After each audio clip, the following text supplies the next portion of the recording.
Hello, everyone. It's day 3 of the summit, and it feels so much like home. I'm so excited that we've been able to cultivate a very safe space for Black women around the world, a very honest space where we can really lay our burdens down and say that's no longer mine, right?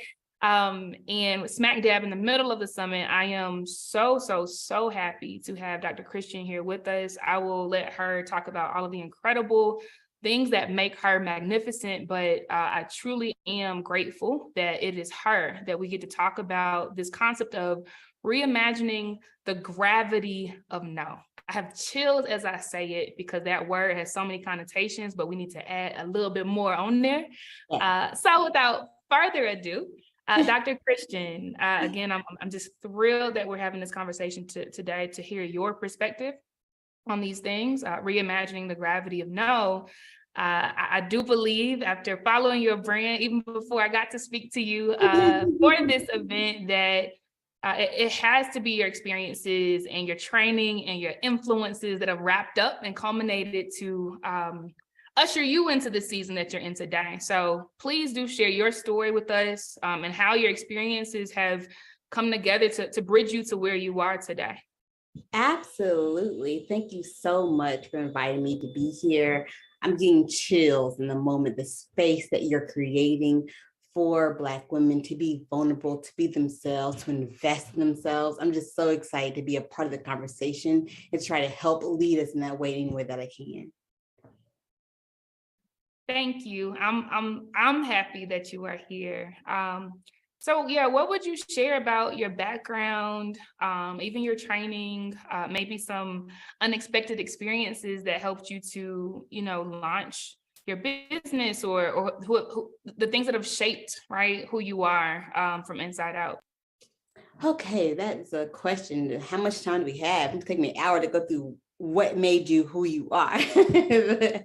but I can start at the top. I'm the founder of Black and Green.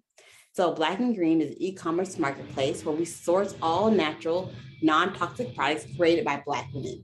So there's a couple of things here. My background's in public health. I read an article that the products marketed to Black people are more toxic than the products marketed to everyone else.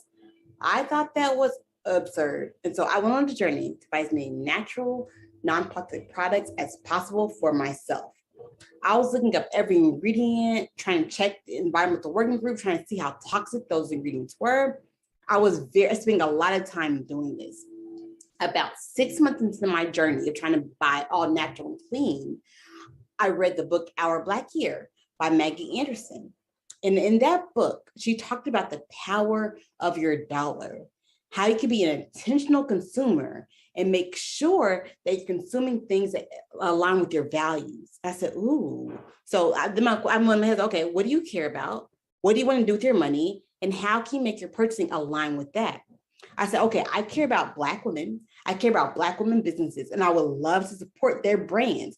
I'm not a big banker. I don't have millions of dollars, but I buy deodorant. I buy shampoo, I buy conditioner, I buy body butter.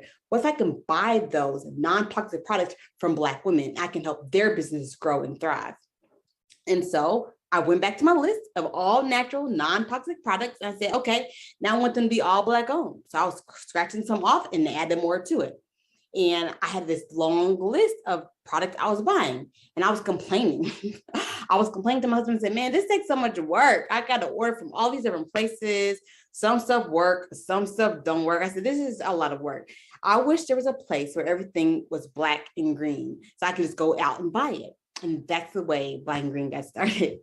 And people often ask me, oh, why didn't you create your own product? I said, because that's not my specialty.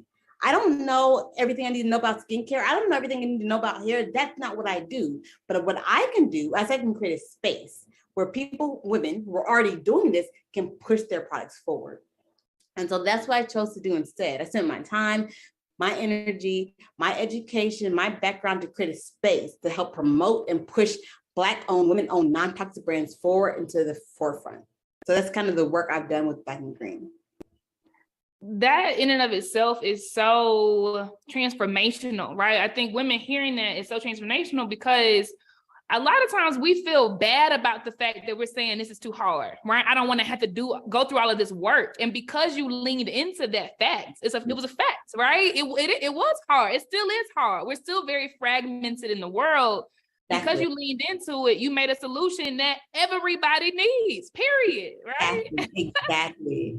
I love that. I love that. I love that. And just curious, especially for those who may be considering, making things that add ease to people's lives. Are you a technical founder? Like, do you know how to code and build websites, et cetera? Love that. Not at all. That is not my background at all. My background is public health. I was a public health professor. That's what I do. Like I could educate and think about policies, and that's what my kind of magic sweet spot is. Yep. The tech stuff, not so much. Yep, and y'all is still fire. I mean, fire. Go check them out now. I'm gassing on purpose, but I'm telling y'all, go check it out. So, I'm excited about this conversation because these elements, right? You not being a technical founder, you not building apps and websites, et cetera. It did not stop you from pointing to the people who know how to get things done, from the deodorant makers to the website person, et cetera, right? And building something beautiful. So zeroing in on the word no, right? We know that it holds a lot of weight in our minds, but personally, right? If we each think about what the word no typically means for us and the emotions that come up, right? Many times it's a negative association. So I want us to talk about Black people particularly right now, right? I believe that we have a heavier burden than our counterparts, right? Because we don't want to let people down, right? We know we have to work twice as hard to get in spaces that weren't designed for us and all of these things. But can you pack for us what you believe some of these fears to be? Like if you had to name them and go down the list and make people feel seen, what do you think are some of the fears associated with the word no? And where do you think this difficulty stems from? Oh, I can go a lot of different directions. That the first thing that's coming up for me is that when you say the word no, when a Black woman says the word no, depending on who she's saying it to, what you're saying is, I assert that what I think, what I believe, the direction I want to go in is different and better than what you're selling to me. And as a Black woman, we oftentimes don't feel comfortable being in that space, saying no to those around us, because we don't want to show that we're better than you, or we disagree with you, or that I think the way I'm processing this is the direction I want to go in, and not the way that you're processing it. And oftentimes Black women don't feel strong enough to stand on their own 2 feet and say, I'm going to process this and deal with it my way, different than your way. Your way might be just fine for you, but that's not the way I want to do it. So I can think of the very first time I said no in Black and Green. When I started Black and Green, I was very intentional that I wanted to create a space for Black women. I got a lot of pushback. Are you sure you don't want to make it people of color? I said what I said. I wanted it for Black women. They're like, well, what about Black men? I said, I want for Black women. And so I had a lot of pushback, and someone came to me and said, you're going to be really hard for you to get investors if you do that way. I said, who said I wanted investors? I'm not looking for investors. That's not why I'm in the business to do this. I'm not trying to make all this money. I'm trying to serve Black women, and I don't need investors to do that. Black women got me. And I think that was the very first time I said no, and I'm happy I said no. I see you, I feel you. I was so shocked, Dr. Christian, when I started building Blaze at the end of 2020 in the thick of a pandemic, right? And I had so many people, especially Black men, saying to me, why would you do that? Why would you limit yourself? Black women aren't gonna be as vocal as we are. Like, we need help, and Black women gonna be jealousy. I mean, all of these projections that were not part of my experience. Like you mentioned, Black women show up for me. They always have, And the thing about it is the way that the environment, society works. When I give freely from my heart, Black women give freely back to me. Period. When I give positive energy, positive joy, all that comes right on back to me. Period. And so I don't know why this narrative has been created that Black women bitter and they fight and they I don't know. That's not my reality. I don't know whose reality that is. And then a part of me feels like, and I don't know, part of me feels like Black men are making up this to keep us fighting, but I don't know. But someone is making this up because it's not my reality. I say, like we are perpetuating stories that the oppressor tell us about, yep. Right? Like we are perpetuating the mammy stories. We're perpetuating these, fetishizing our bodies as if we can't be sexy and not feel self-conscious about it, right? Like we're perpetuating stories of Black men are scared, Yep. So yeah, like trailblazers like you, sis, right? Like we are the people who are giving stages, right, to Black women to tell their own stories, period, right? So I think that is powerful. I remember after we did the very first summit, right, we won literally winter of 2021, okay? We like 12 months in the game, won a Webby distinction for Webby Awards honoree for Best in Business and Finance, and a non-Black woman came to me and said, I mean, this is so great, but I believe that this should be for women of color because the information is too good not to share with other people. And I had to break down, I didn't have to, but I decided to break down to her, okay, sis, well, you didn't care that Black women start 42% of all new businesses created by women every single day. You didn't care then about us, right? You didn't care whether we got good information or not then, right? You don't care that 0.64% of us get venture capital. You literally didn't care. It's not until something great happens for us that you feel entitled to that. Nah, sis, I don't have nothing to do with that. Go over to all the people that are giving you dope game because very few of us are doing this over here, and don't come back to me again and ever say it again. I ain't repeating myself, right? Like you speaking up about Black women now, and the sentence is, let us have some too, girl, please. But okay, I just felt that completely. But honestly, I'll receive that as like, that's how amazing of a job that you're doing. That you created something so dope that they're trying to get it. That speaks to the power of what you've done. Yeah, they've never felt boxed out. Mind you, this was a speaker though. She spoke to Black women, right? And then it's just like, but dang, I felt bad that it wasn't me out there. No. Like, how about you actually do something, right? Like I'm doing, right? Like create space for us so that we can have a piece of the pie.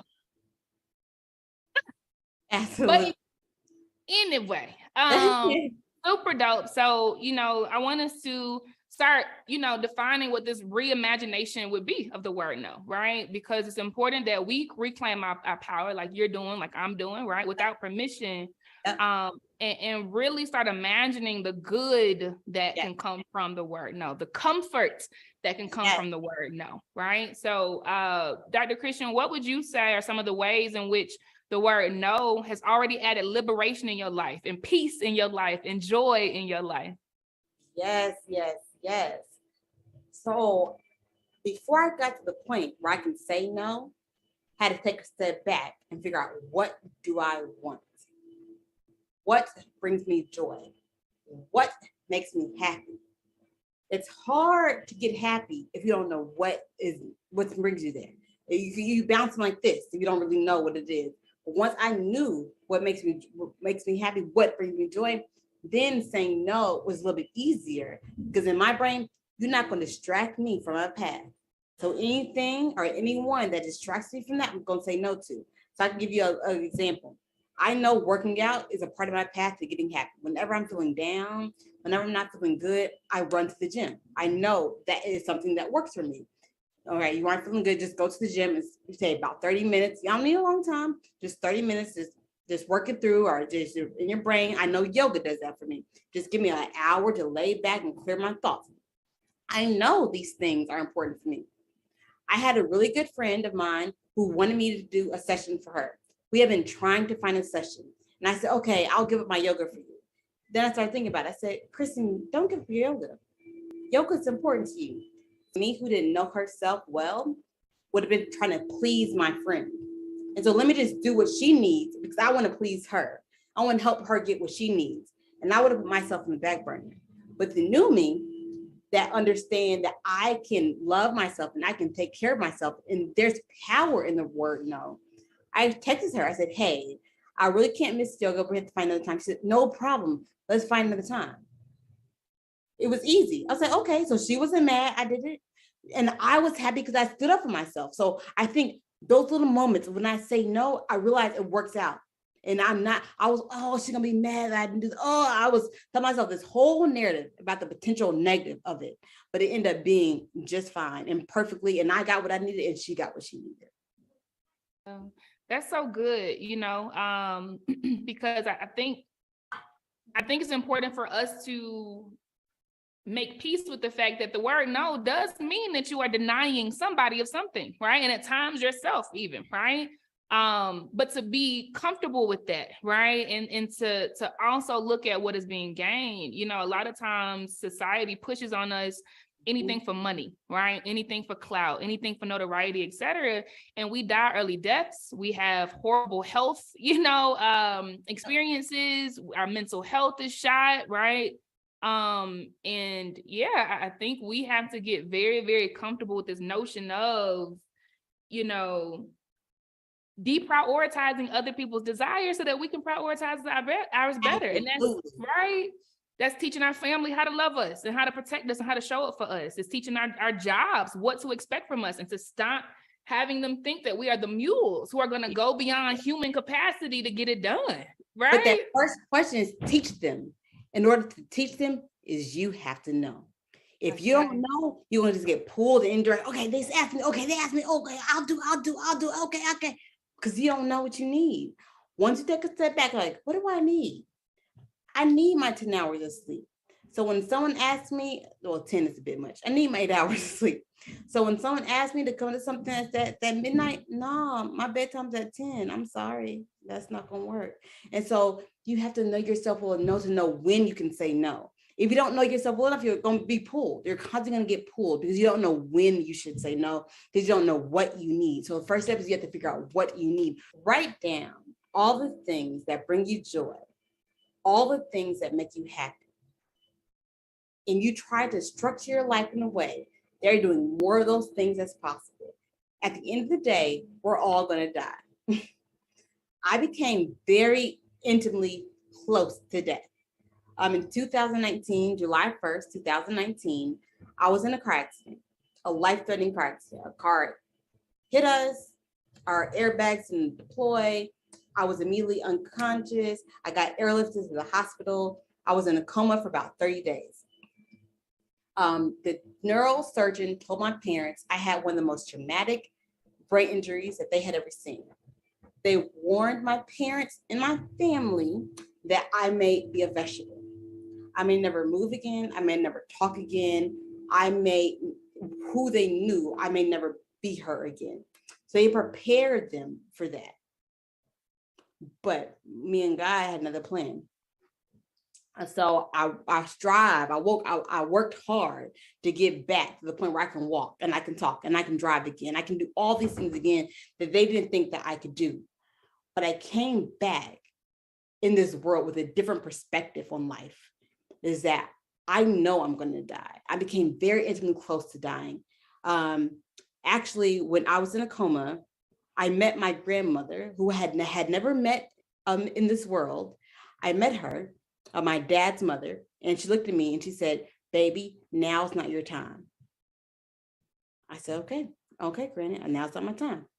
So I had this newfound focus. I want to know, what am I supposed to do on this earth? Because we're not going to always be here. We have a limited amount of time. And I want to make sure that my time here, I'm investing in the people around me. I'm making the world a better place. And I want to make sure, and the power of no allows me to do that. Because I was saying yes way more than I should have. But I'm getting so much better at saying no now. I can serve those around me better when I'm saying no. That is powerful. I just want to pause for a beat to absorb what you just said, right? Like, unconscious for a month. Y'all in the chat, right? Whatever you are feeling, like, let this process this, right? Feel this. So many times we are just accustomed to burying our thoughts and our feelings so that we continue being productive. But I know I'm not the only one listening that has often wondered about death, right? And has often felt nervous about running out of time, right? But feeling hopeless because I thought I had to do everything else everybody wanted me to do and try to find a piece of enjoyment at the end of my life, right? Knowing that I was breaking my body down, but I thought I had to give, like Dr. Christian is saying, yes, it's to everybody else to be worthy of a vacation, to be worthy of time off, to be worthy of a mental day, right? Knowing I was killing myself, right? And what you are saying, woo, is powerful because you are visibly showing a generation who won't have to do what we did, right? All we knew was what our mamas did, you know, and Black people in the corporate America, right? But you are visibly showing people that I choose how I spend my days. And the closer I get to death, I'm happy every day because I chose. I hold it with both hands every day what I want to do, you know? Exactly. I think it's so incredible. A couple of years ago, before I started buying green, so it might have been in 2016, I made a post on Facebook. I said, I want a life I do not need a vacation from. And I had to do a lot of thinking about what that meant. I said, well, Kristen, why do you enjoy vacations? What about vacations do you enjoy? Oh, you like the freedom of your time that you can do whatever you want. You like that you're trying new foods. You like that you're meeting new people. You like that you're going to new places and doing new things. Okay, structure your life that way. Go eat at a new restaurant often. Go to places with new people often. Go to museums in your hometown. All the things that you're doing on vacation, do them every day. Don't wait to do them on vacation. That's good. You know, I can honestly say, you know, that's how I feel every day, Dr. Christian. Like I have in the last, I think, year, right? I just have a very fresh relationship with this word death, with this concept death. Like I don't fear it, like, because I have truly unapologetically constructed a life that feels like a vacation every single day. Like every single day, like I know every day I'm doing exactly what I want to do, and there's space for me to evolve. Like there is space for me to be mentally challenged on days and just rest because that feels good, or space for me to explore the world because I want to be poured into and I don't want to pour out in certain seasons, you know? And I do that. So I love that. And I think I've already seen it, right? Even in my business, like very smart girls from college that I mentor. I mean, smart, magna cum laude, summa cum laude. They get to graduation day and they're like, yeah, like I could go, you know, work for McKinsey and I could go for, you know, whoever, but I want to work for Blake. That's powerful, right? Because it's like they realize, they keenly understand that they don't have to do this stuff that feels painful. They don't have to kill themselves, you know? So I want to pose another question to you. You know, when we think about us pushing the bounds further than we saw, right? And creating space for ourselves, right? I think that we are inspiring the next generation to go even further, right? It inevitably happens, right? So what do you think that, you know, our notions of saying no to dad, what opportunities, what lifestyles, et cetera, do you think we're opening up for generations to come after us? I love this question. So what I say with, I'm a mom now of a 1-year-old and 3-year-old. And often the feedback I give people is being a mom forces you to have your stuff together in a way that you don't understand it until you have it. Because you have 2 little humans who are watching everything you do and absorbing it all, that you're shaping the way that they see things, the way they engage with things. When I'm upset, when I'm mad at something, I say, ooh, my son's watching how I act now. Kristen, be careful. Kristen, let's think this through. Okay, so they're forcing me to make sure I show up and behave in a way So I want them to behave in a certain way when they get upset. I want them to behave in a certain way when they don't get what they want. So, or the only way that they can do that is if I model that same behavior.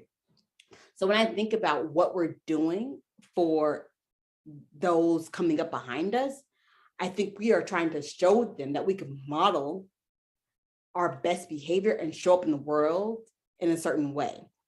And so by me being able to act in a certain way and get the things that I want, I'm showing them they can do the exact same thing.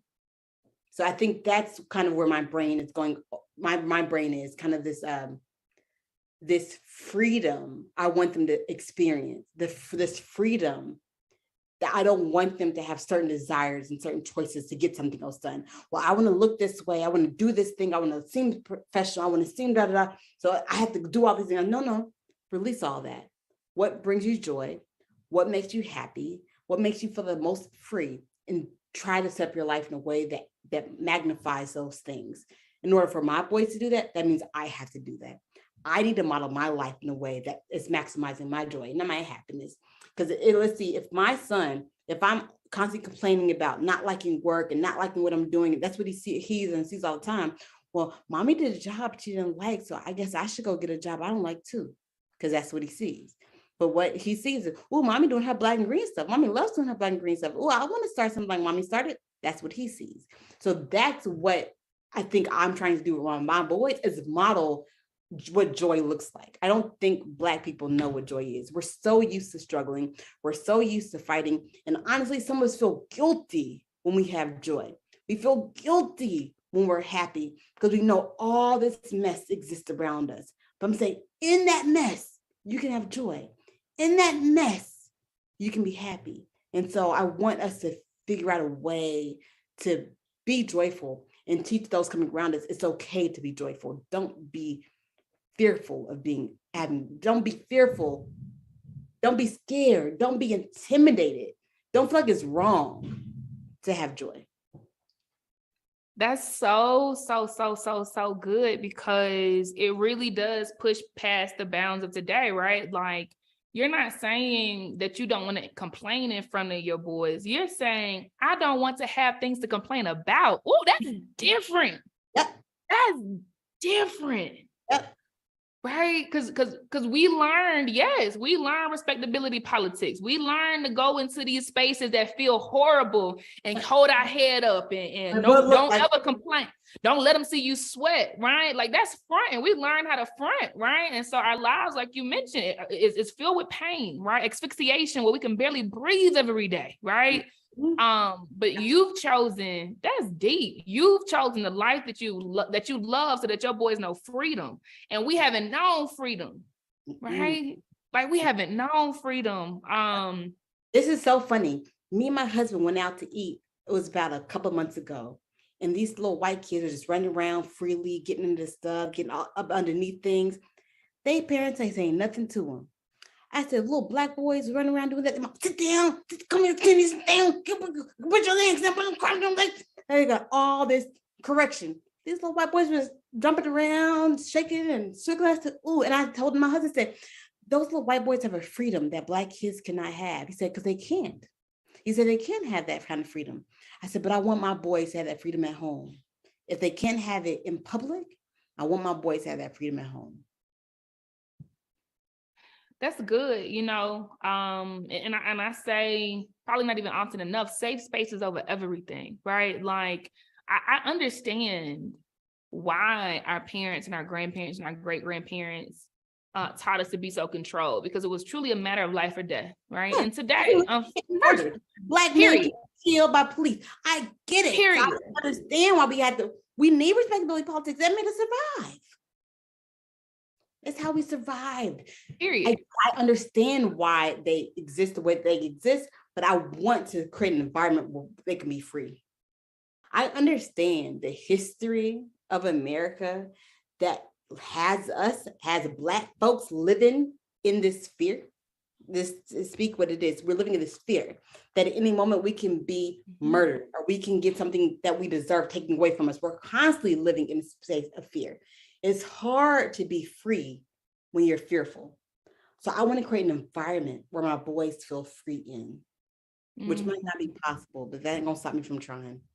And it is, right? Like I think, and this is my theory, and this why I live it is why I live my life, not why, but it's why I'm very visible about the way I live my life. And literally bouncing out of the States, right? A couple of months after I quit my 9-to-5, because I wanted to put skin in the game to show myself I was as limitless as I felt. And I knew my story would be the first story like mine that most Black women had ever seen up until that point, right?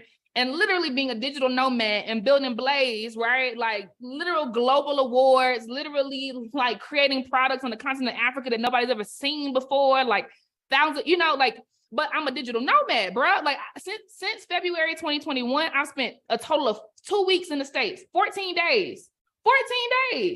This entire time, I've been wherever in the world I wanted to be, literally, right?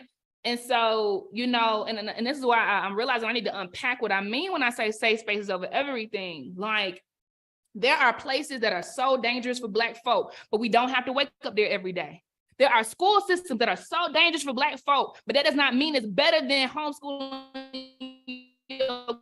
kids and teaching them their history for real, right? Like there are jobs, right, that feel so suffocating for Black folk, but it does not mean that job is by any means better than a job you can have as an artist, as a creator, as a content developer, like we have so much freedom to choose than we realize, right? When Blaze did our first WFA Immersion Week, work from anywhere, and I say abroad, right? Where literally brought founders on the continent for the first time ever to really simulate what life could be like. When I say they were shook at how easy it was to completely transform their environments and feel the best they've ever felt in their lives, right? And so we don't always realize how easy it is to tap into environments that don't feel as dangerous as and really aren't as dangerous as they are, right? But what I hope people take from this conversation, I mean, down to, the freedom your kids have in their living rooms, like we're talking about, to the no's you say in your business because it does not align, to being anywhere in the world you want you and your family to be. Like, we have so much agency to make that decision because we don't have to be stuck in these situations. I love that. My big dream is to world school my kids. And we throw them in the plane. We just hop around to different countries, world schooling. That's what my vision is. If I can get to the point where I can world school my kids. I think it's beautiful. I don't want to be, I understand how the burden of America, how all the trials and tribulations I have come to believe. I don't want to teach my kids that same stuff. So I'm trying to unlearn it constantly. So I don't try to embed that in them. For example, I was raised when I was younger, I wanted to be a doctor. I wanted to make good money. I want to have this freedom. I saw this kind of step ladder. I need to make this much money, get this job, work at this corporate America, do this thing. Blah, blah, blah. So I was kind of on that path to do that thing. I don't want my boys to absorb that. I don't want them to think I need to do something to make money, to pay my bills, to make things happen. So it doesn't matter what makes me happy, that ain't making me no money. So I can't do that. So I want to find a way to teach my boys, dream with your heart. What do you want to do? What makes you happy? You love playing with trucks and cars? Let's play with trucks and cars. Like I want to try to guide them to explore the world in a way. And while I'm guiding them, I'm guiding myself right with them. So we're all exploring the world in a way that we enjoy it and not chasing the dollar bill. Period. Right. And I think that, the technology that we have today, and that the generations to come will have, it has changed the game for what can be, right? Like, it literally does not matter where you live now in the world. If you have a website that is running, literally, right? Exactly. Anybody around the world can consume your stuff. Anybody that's aligned to your passion will pay dollars, right? Without having to give you cash and buy raffle tickets from the trunk. The world has changed, right? And then when Web3 becomes mature, right now I'm happy to be one of those builders. Like, we're still building what it looks like, but literally in Web3, you will stand beside somebody in China and close business deals while listening to music. Mm. There are no bounds. There are no bounds. So I love that. I love that we're having this conversation right now, Doc, because I think it's going to plant important seeds, not just in the founders that are listening, right? But like in the way they train their kids and teach their kids, because ain't no limits, dog. Yes, none. Like, at the end of the day, the only boundary that exists is the one in your head. That's it. Whatever you want, it will happen. I'm trying to think that The Secret. That, like, I think that take the time, read The Secret, go watch Secret on YouTube. It just talks about there's a secret where whatever you believe is what becomes true, and behave like whatever you think is going to happen is going to happen. And the thing I know that got me a little bit is that I've experienced it before. Okay, I'll tell you, give you an example. I experienced the power of The Secret. I was, I'm trying to think when this started. I had just got divorced. I was divorced, and we were selling our house and doing all that stuff. And I said, oh my God. I said, I want 2 kids. I want a husband that loves me and the pours into me and cooks all my food. And I said, and I want 2 boys. I was just over here manifesting what I wanted. I said, and I want a beautiful company. So I'm manifesting all this stuff. All this stuff happened. Because the power of when you operate the way you want to operate, all this stuff happens. I hopped on Tinder. I said, I need to find me a man. Let me go swipe. I found my husband that way. That's how I found him. And me and him have so much in common. Like, when you manifest what's going to happen, when you believe what's going to happen, you are your only boundary. The only thing that stops you is you. Now, I understand that society operates in a way where it will try to stop you. I get that. For Black folks in society, they will be trying to throw things at you all the time. But I try to structure my life in a way where all that stuff they're throwing, I'm trying to keep it far away from me. I live in a Black community. I live in a Black suburban community with Black folks. So I don't see all that racist stuff thrown at me all the time. So I try to create an environment in this messed up world where I get what I still need to get to push forward what I need to push forward. That's good. And that's the truth, right? Like we have the ability to structure what we want. This is in large part, right? And I will continue to heal from some things. And at times I'll be able to stay in the US for longer stints, right? But I recognize, right, that I don't even want to be susceptible to the things that trigger me, right? Me being on the continent and surrounded by culture that feels like home is intentional, right? Me hiring people to do things like laundry and clean up and yada, yada, yada, yada, so that I don't have to feel overly stretched in my business, right? Is intentional. Me having a whole gang of Black women that I can lean on and talk to who understand versus the people that are like, girl, why weren't you staying your comfortable, So I think that's good. And Ashe, I'm so happy that you manifested the love that you deserve, sis, and exactly what you wanted. Like, it's funny the parallels I see in our story. Like, November of 2020, I wrote down, I'm divorced too, so hurt, right? I was so broken from that situation, but 4 years later, I was ready to love again, and I wrote down a prayer that all the things I wanted. I'm talking about down to like, I want to travel the world, forests and parking lots with this man. I want to feel like so many things, right? Like very specific detail. And a month later, I met my soul's flame in Zanzibar on a solo trip. And since then, we have been inseparable, literally around the world, building businesses. He cooked every day, all the meals, like so much ease and safety and room for me. There's so much, I've never felt this much space in a relationship before, in any type of relationship. There's so much space for me. So Ashe, amen. And I think this is a testament to the women who are listening, who haven't seen these stories before. Well, now you've seen 2, and it's real. And even the divorce was saying no. Yeah. The emotional work I had to do to get past saying no and leaving a marriage. What people are going to say about me? Oh, you committed to this, you're not doing it, blah, blah, blah, blah. I had to fight through all that. I said, no, it's not serving me. And I wrote a blog about it. I said, he's a fantastic man. He didn't cheat on me. He didn't lie to me. He didn't beat me. He didn't do none of the things that would make it worthy for me to leave. I just wasn't happy. And I'm sorry. I wasn't happy, and that's not my happiness is paramount. If I'm not happy, it's not meant for me to be here. So I left, saying no. I said no. So I said no. This you were not meant for me. But in the beauty of saying no is you say yes to yourself. You say no to something else, but you say yes to yourself. Reimagining the gravity of no. Ashe.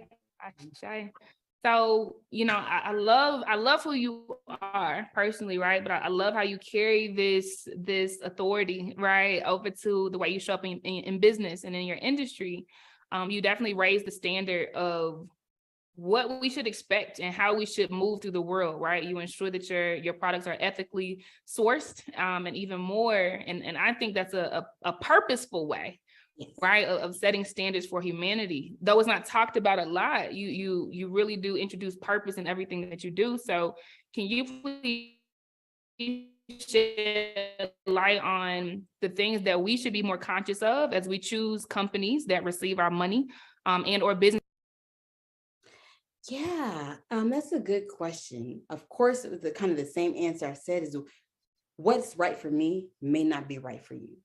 So you have to figure out what aligns with your personal ethos. Everyone has a different personal ethos. So a couple of things that are important to me. Black-owned businesses are at the top of my list. I try to support Black-owned businesses any way that I can. And Black-owned Airbnbs, Black-owned hotels, Black-owned products. That is a very important part of my ethos. All natural and plant-based is another important part of my ethos. I believe that God gave us plants and gave us everything we need to survive. I think when humans get involved in stuff and they start mixing and maxing and throwing all these chemicals in it, stuff can get it'll make you sick, it'll kill you. And so I want to get things as natural to the ground as possible. So another part of my ethos is that I want plants. I want a garden. I want to make sure I can go out and see my kale growing up and go eat my kale. That's important to me. So knowing what's important to you will help you know how you want to interact with the world. So knowing that's important to me, I love farmers markets. I love going to see who's growing my food, who's getting it, where I'm doing it from. Now I have a little bit of land in the back. We have a little mini garden back there where we're growing our own thing because that's important to me.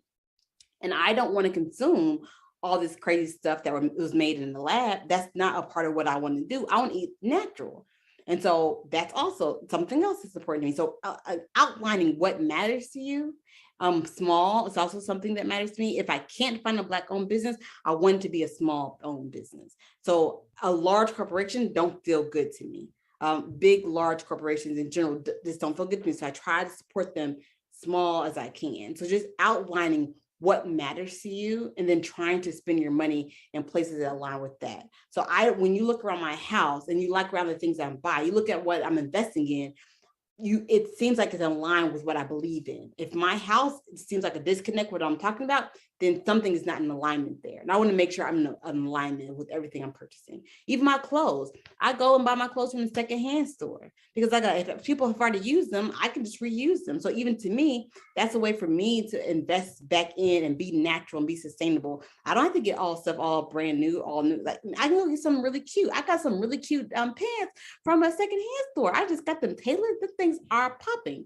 So just looking and trying to align my actions with my beliefs. But the first step is, what do you believe? And I have been surprised and shocked at people who typically do not know that. They don't know what's important to them.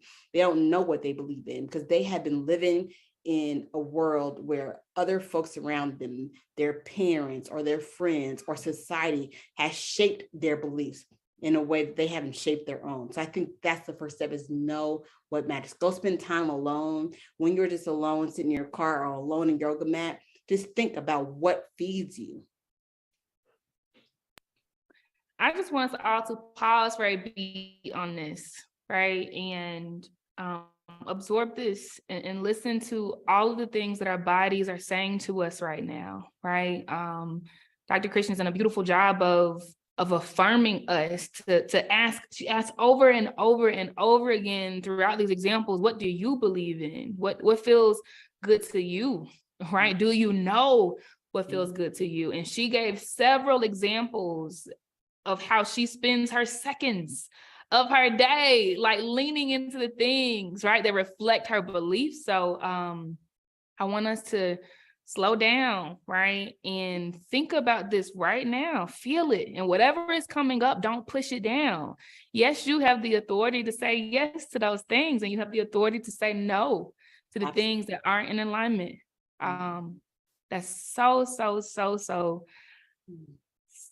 good. Even for myself, like I'm having to pause right now and acknowledge all of the things that were coming up as you spoke life into me, right? And to consciously say yes to doing those things and adopting those behaviors. Yes. So good. Thank you so much for that response, Ashe. So honing on your brand, Black and Green, it is truly a phenomenal brand that is powered by all Black women brands. I love that. From your ethics to your aesthetic to your messaging, you are setting a new precedent for our ability to access non-toxic Black products for our bodies and our homes. Dr. Christian, how does it feel to have made it this far while being so anchored, right, in the sound principles and deep impact that you care so much about? Oh gosh, how does it feel? To be totally honest, it feels up and down because I have good days and I have bad days. I have days when my sales are amazing and I have days when my sales are low. And I feel my emotions coming up. And I ask myself, why, Kristen?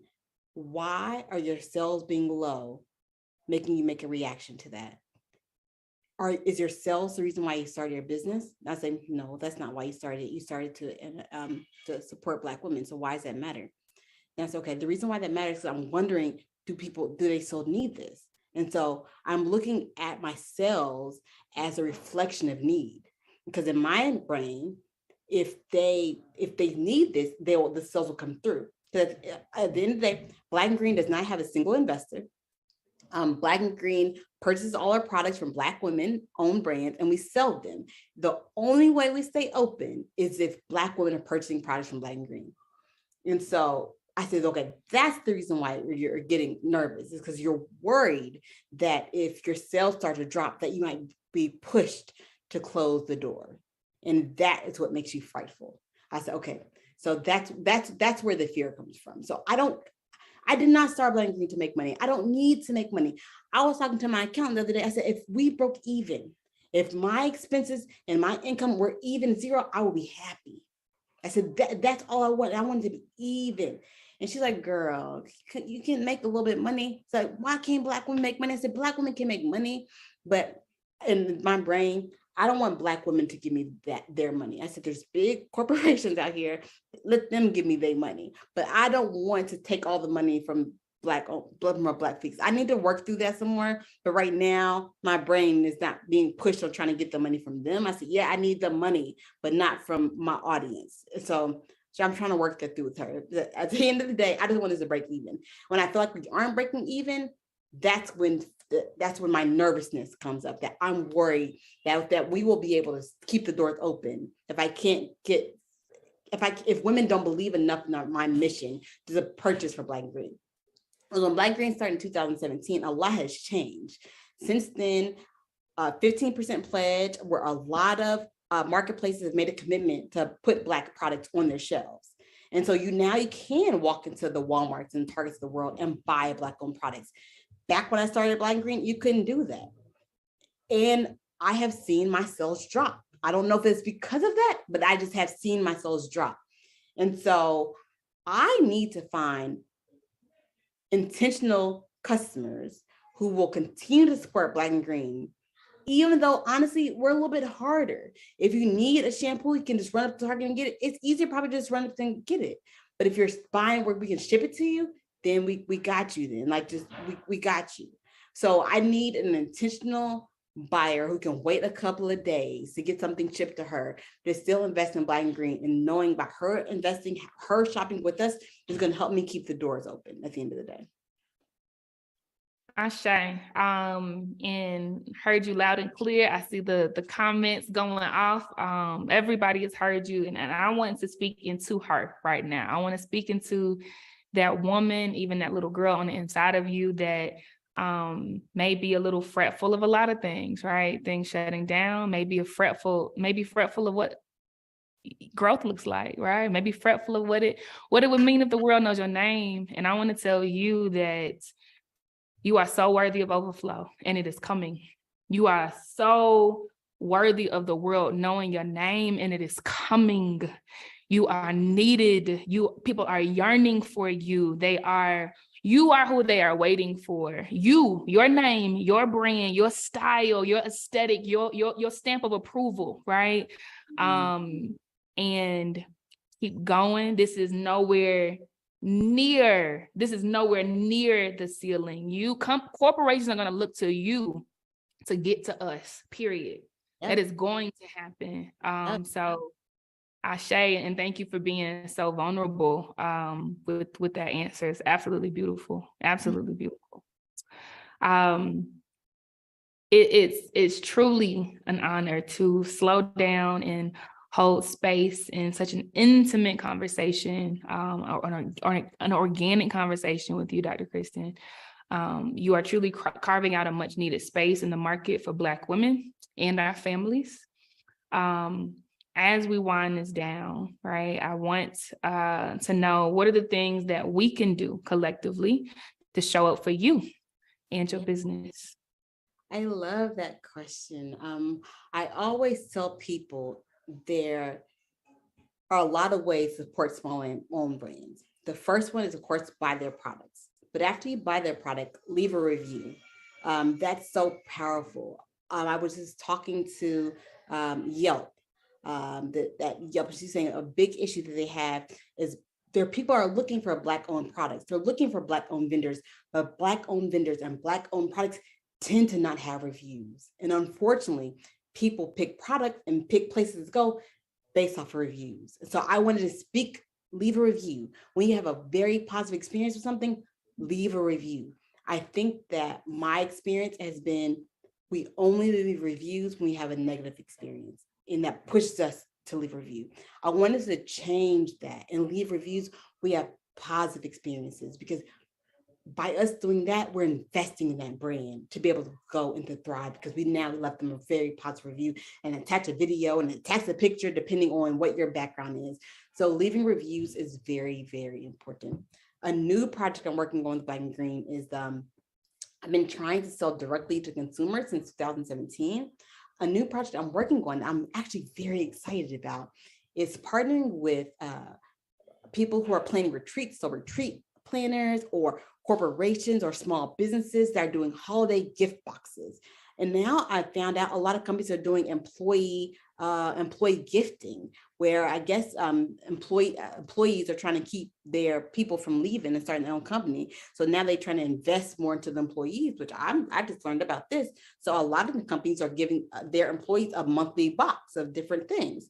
So now I'm working with these corporations who are putting together monthly boxes.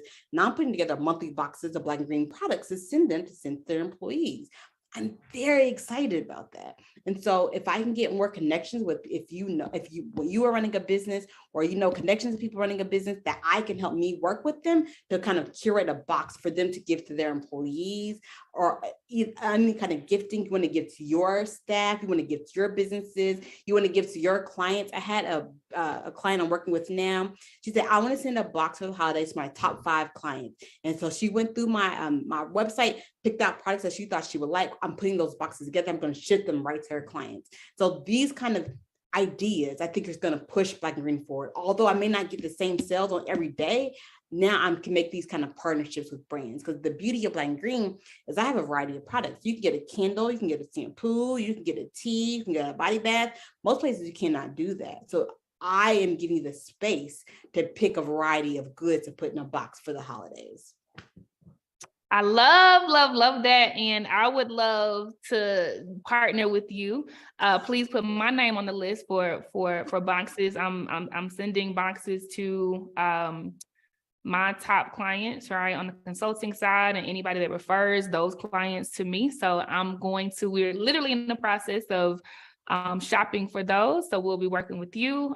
We have international retreats where I heavily gift the founders that come. And so I'm going to reroute that business to you as well. And I'm excited about everything else that will come. So yeah, y'all follow suit. This is incredible. I love these thoughts. I love these ideas. And yeah, it should start with us. So thank you for telling us how we can show up for you. Thank you. Thank you for asking. Yeah, I value that a lot. Thank you for asking. Absolutely. Absolutely. Well, we are truly, I mean this, we are truly locked in with you, Dr. Kristen. Thank you so much.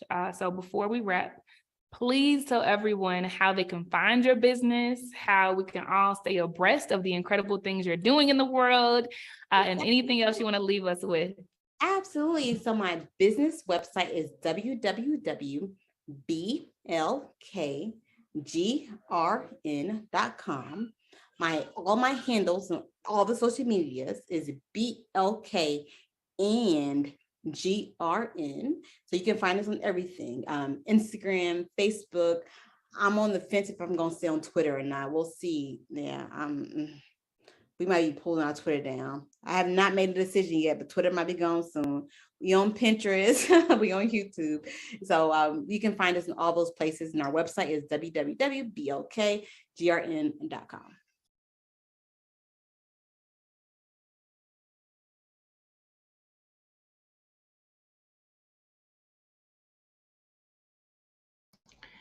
All right, ladies. So that was a fireside chat with Dr. Kristen Edwards. There were a whole lot of ideas in the chat about how we can support her. And so I'm just going to ask the usher, okay? Yvonne, and you can delegate to somebody else if you want to. Yvonne, I would ask that you start a blank Google sheet, okay? That you make shareable, openable by anybody, and drop it in the feed, so that all of these ideas that we all have about ways that she can expand her business. I saw a lot of things, subscription boxes, I saw targeting artists and all of these things, right?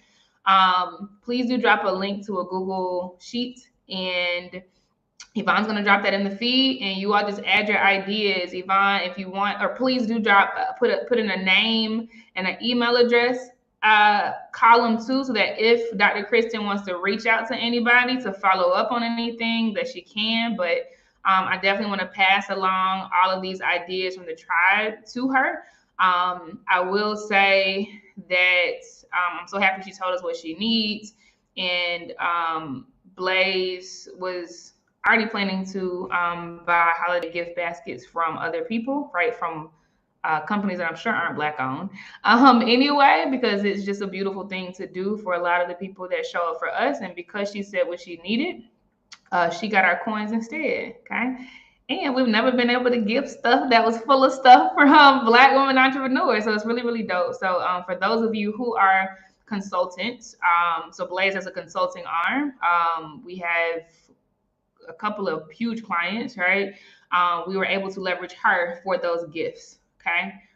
So that's an idea for you all that actually schmooze people, right? And gift them.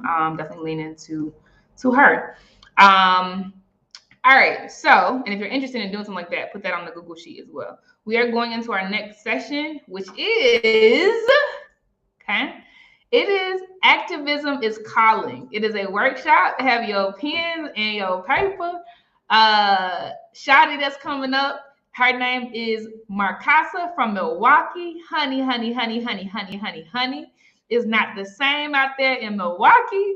So we are learning from a real, I want to call her a street fighter. She's super dope and super about it. Okay. So if you have ever thought about activism, show up here. Okay. And then after that session, because we are winding down the day, we get the preacher coming back. Anika is coming back with a Blaze talk by the name of Cozy, might I suggest, ... And then We're on the second half of the day, okay? And then we're going to have Nefertiri give us our journal wind down for today. And I hope you all are feeling gradually higher. That was always the intent because we're putting burdens down, right? Nobody said it was going to be easy, but the only way through it is through it. Y'all have continued to show up and you're actually getting through it, not crawling on top of it, not squeeze them to the side, not crawling under it, but y'all are going through it and you have trusted the process, right? And today, every day, I hope that you feel this is lighter, it's easier, okay? So today, this is Neff's last journal wind down. Cause y'all gonna be okay for the next 2 days. I promise you. That's how this process is. Okay. This is her last journal wind down with us. Okay. And it's gonna be called chakra alignment. Okay. All right. So let's head over to the workshop session. Activism is calling with our girl Makasa. See you on the other side.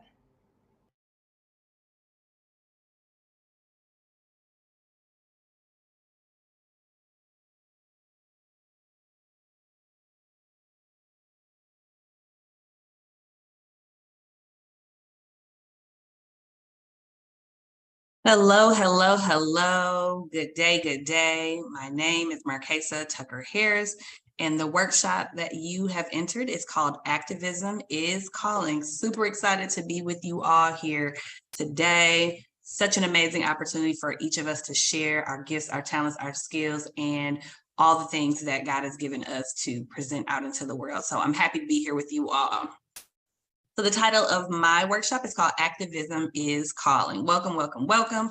I have a business called Marquesa Harris Consulting. That's the logo you see to the left. And then the organization that I'm executive director of, the African American Roundtable, to your right. This picture you see front and center is me standing in front of a mural here in Wisconsin. It's actually in a suburb outside of Milwaukee called West Dallas. And if you look to the left, you see someone kind of with a scarf hanging and draping down. That's me on a mural. And it's so exciting to be doing the work here in Milwaukee. All right, so some of the objectives for today. You're going to get to know who I am, why this workshop. I'm going to share my story to activism, define activism, and then ask you the question, is activism calling you? And what can it look like? Get ready, get your beverages, get your pen, get your paper, and let's get started. All right, let's start with who am I? I like to share where I'm from.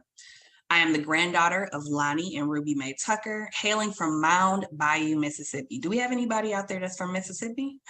Where my father and his 10 siblings grew up picking cotton as a small child. I am the granddaughter of Clarence and Frankie Lee Funches, hailing from Hollandale, Mississippi, where my mother and her 12 siblings grew up as sharecroppers' children, also picking cotton. God knew what generation to put me in. Both of my parents were children when Emmett Till was murdered by white vigilantes.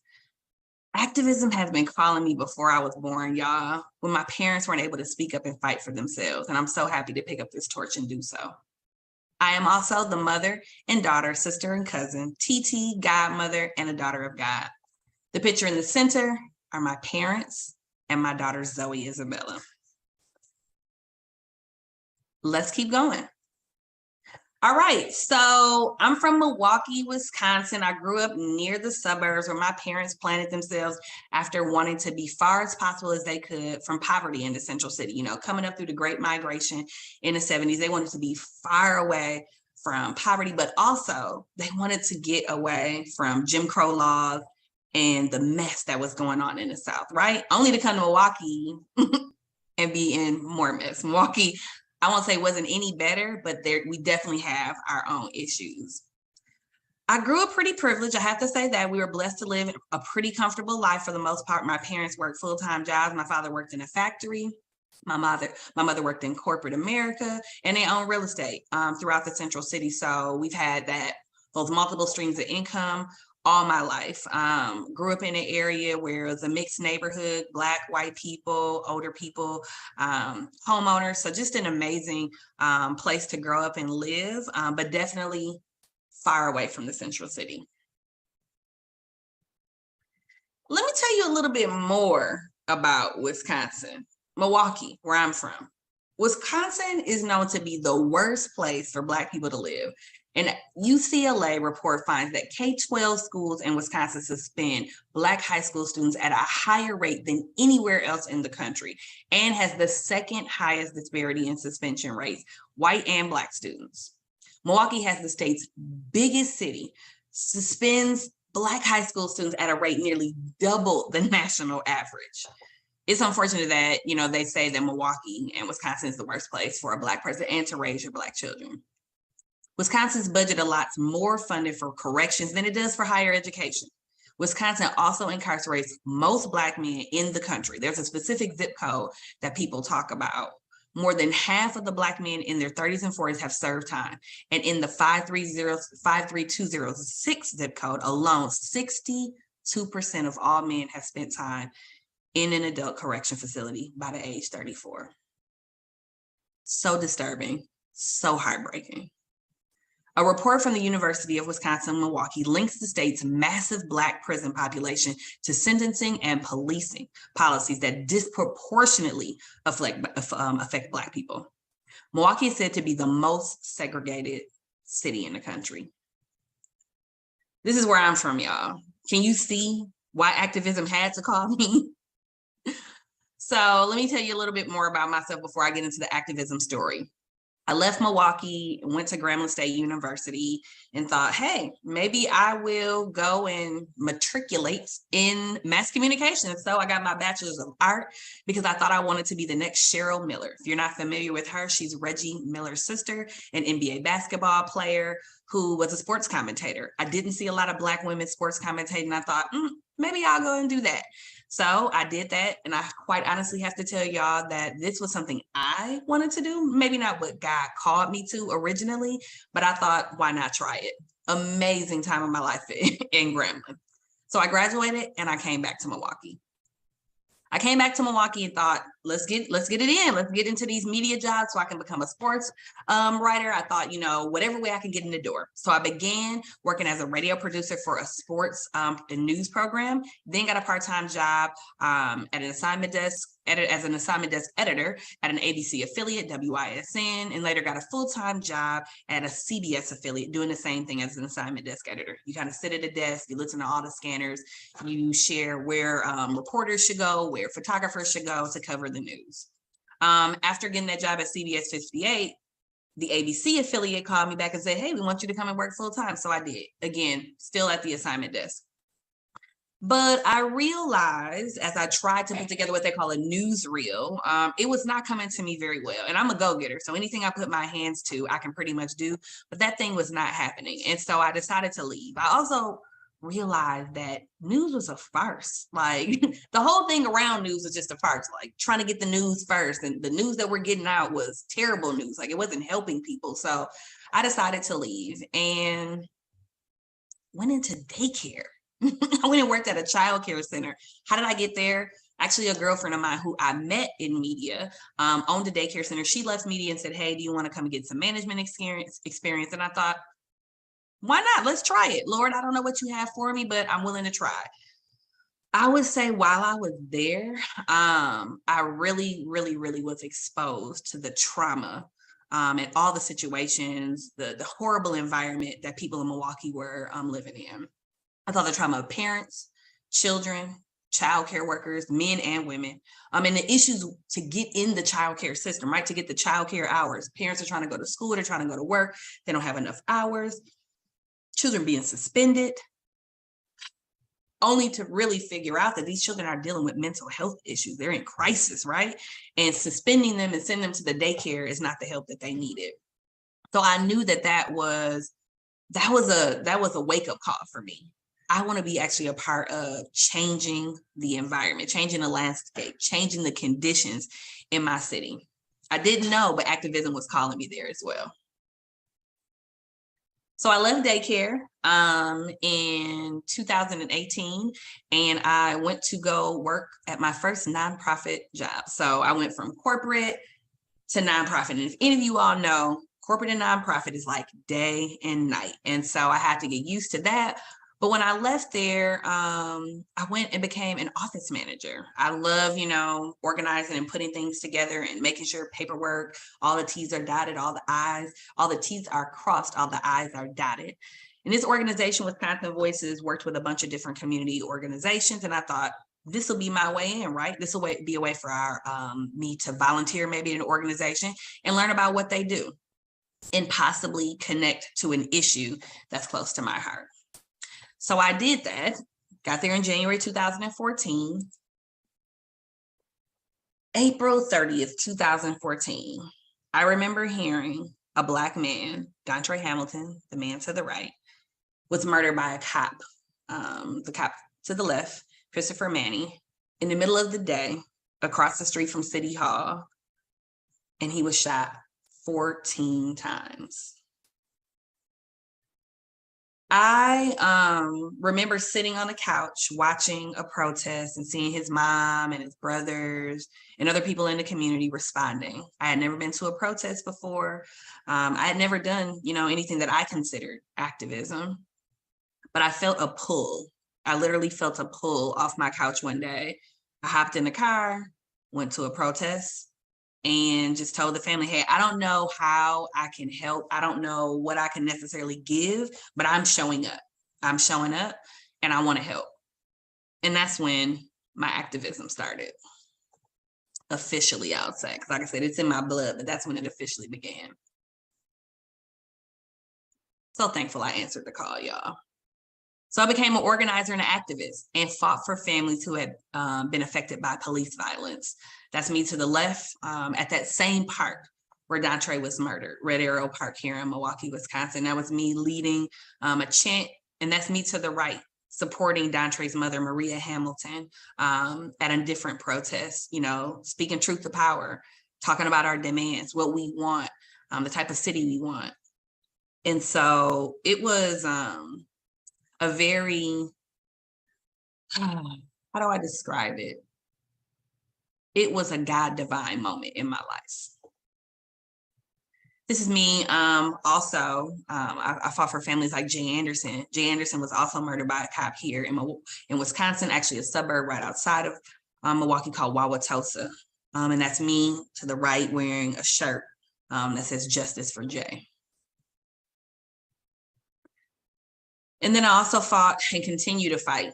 These are just some of the families for Seville Smith. He's the person to the right holding his son. And that's me to the left at a common council meeting that we disrupted when we wanted to push back against a public safety plan that the city was trying to push on us without our input.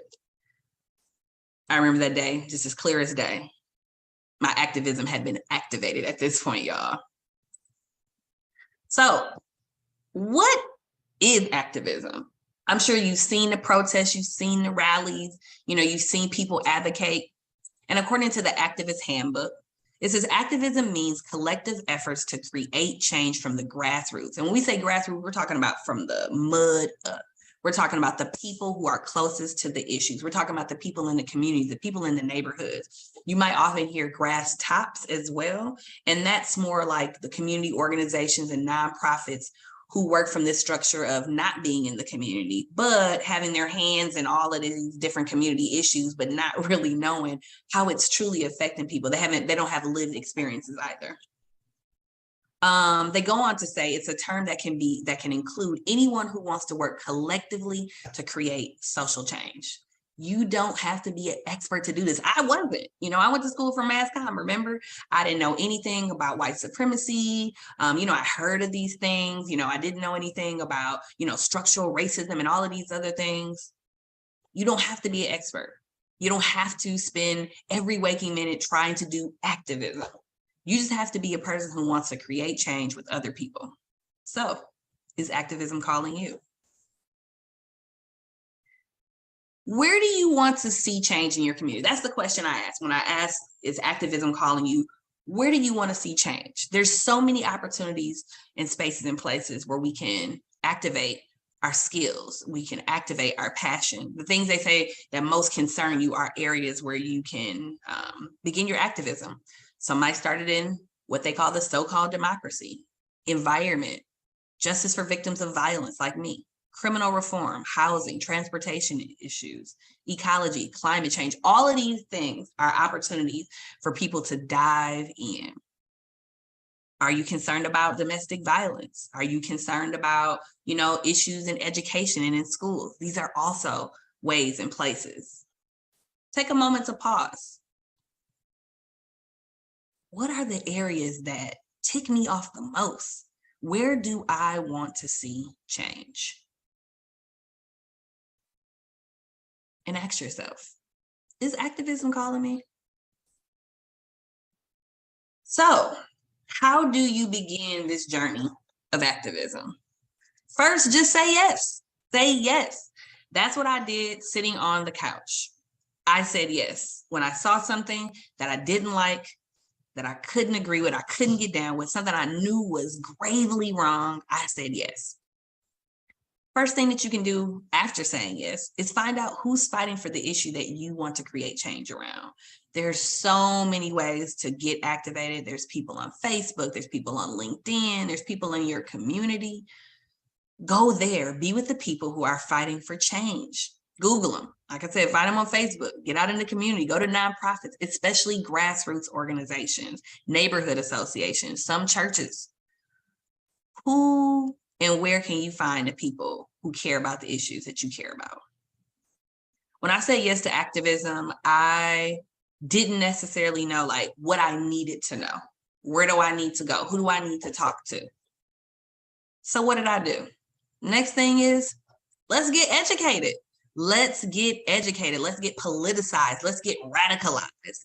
Getting educated is easy as finding material to read, whether it's online. You can do old school, go to the library. You can read books on or listen to books on Audible, purchasing your own, and begin to educate yourself on the topic. Studying the topic with other people, those people that you're going to go build with. Sit down and say, let's do a book club. Let's break down some of these terms. I don't know what this means. We call this moment a moment of politicization and radicalization. It's the type of study and education we hope for the work as Black people, that what we need will lead to cultural, intellectual, action-oriented labor aimed at disrupting social, political, economic, and cultural norms, originating in this anti-colonial, anti-slavery efforts. We have the power within ourselves to do this work. This is also the type of study and education that not only resistance against the structures that are rooted in slavery, imperialism, and capitalism, but also the maintenance of ontology, which is cultural, traditional beliefs and values. From the ship revolts to maroon communities, from abolition to civil rights, from Black power to Black Lives Matter, the major goal we should be after is a strategic action to maintain the dignity of Black people that leads to liberation of our people, whatever the issue may be.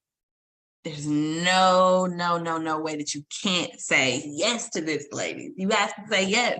There's so many things that we could be doing in our communities. Your gifts are needed.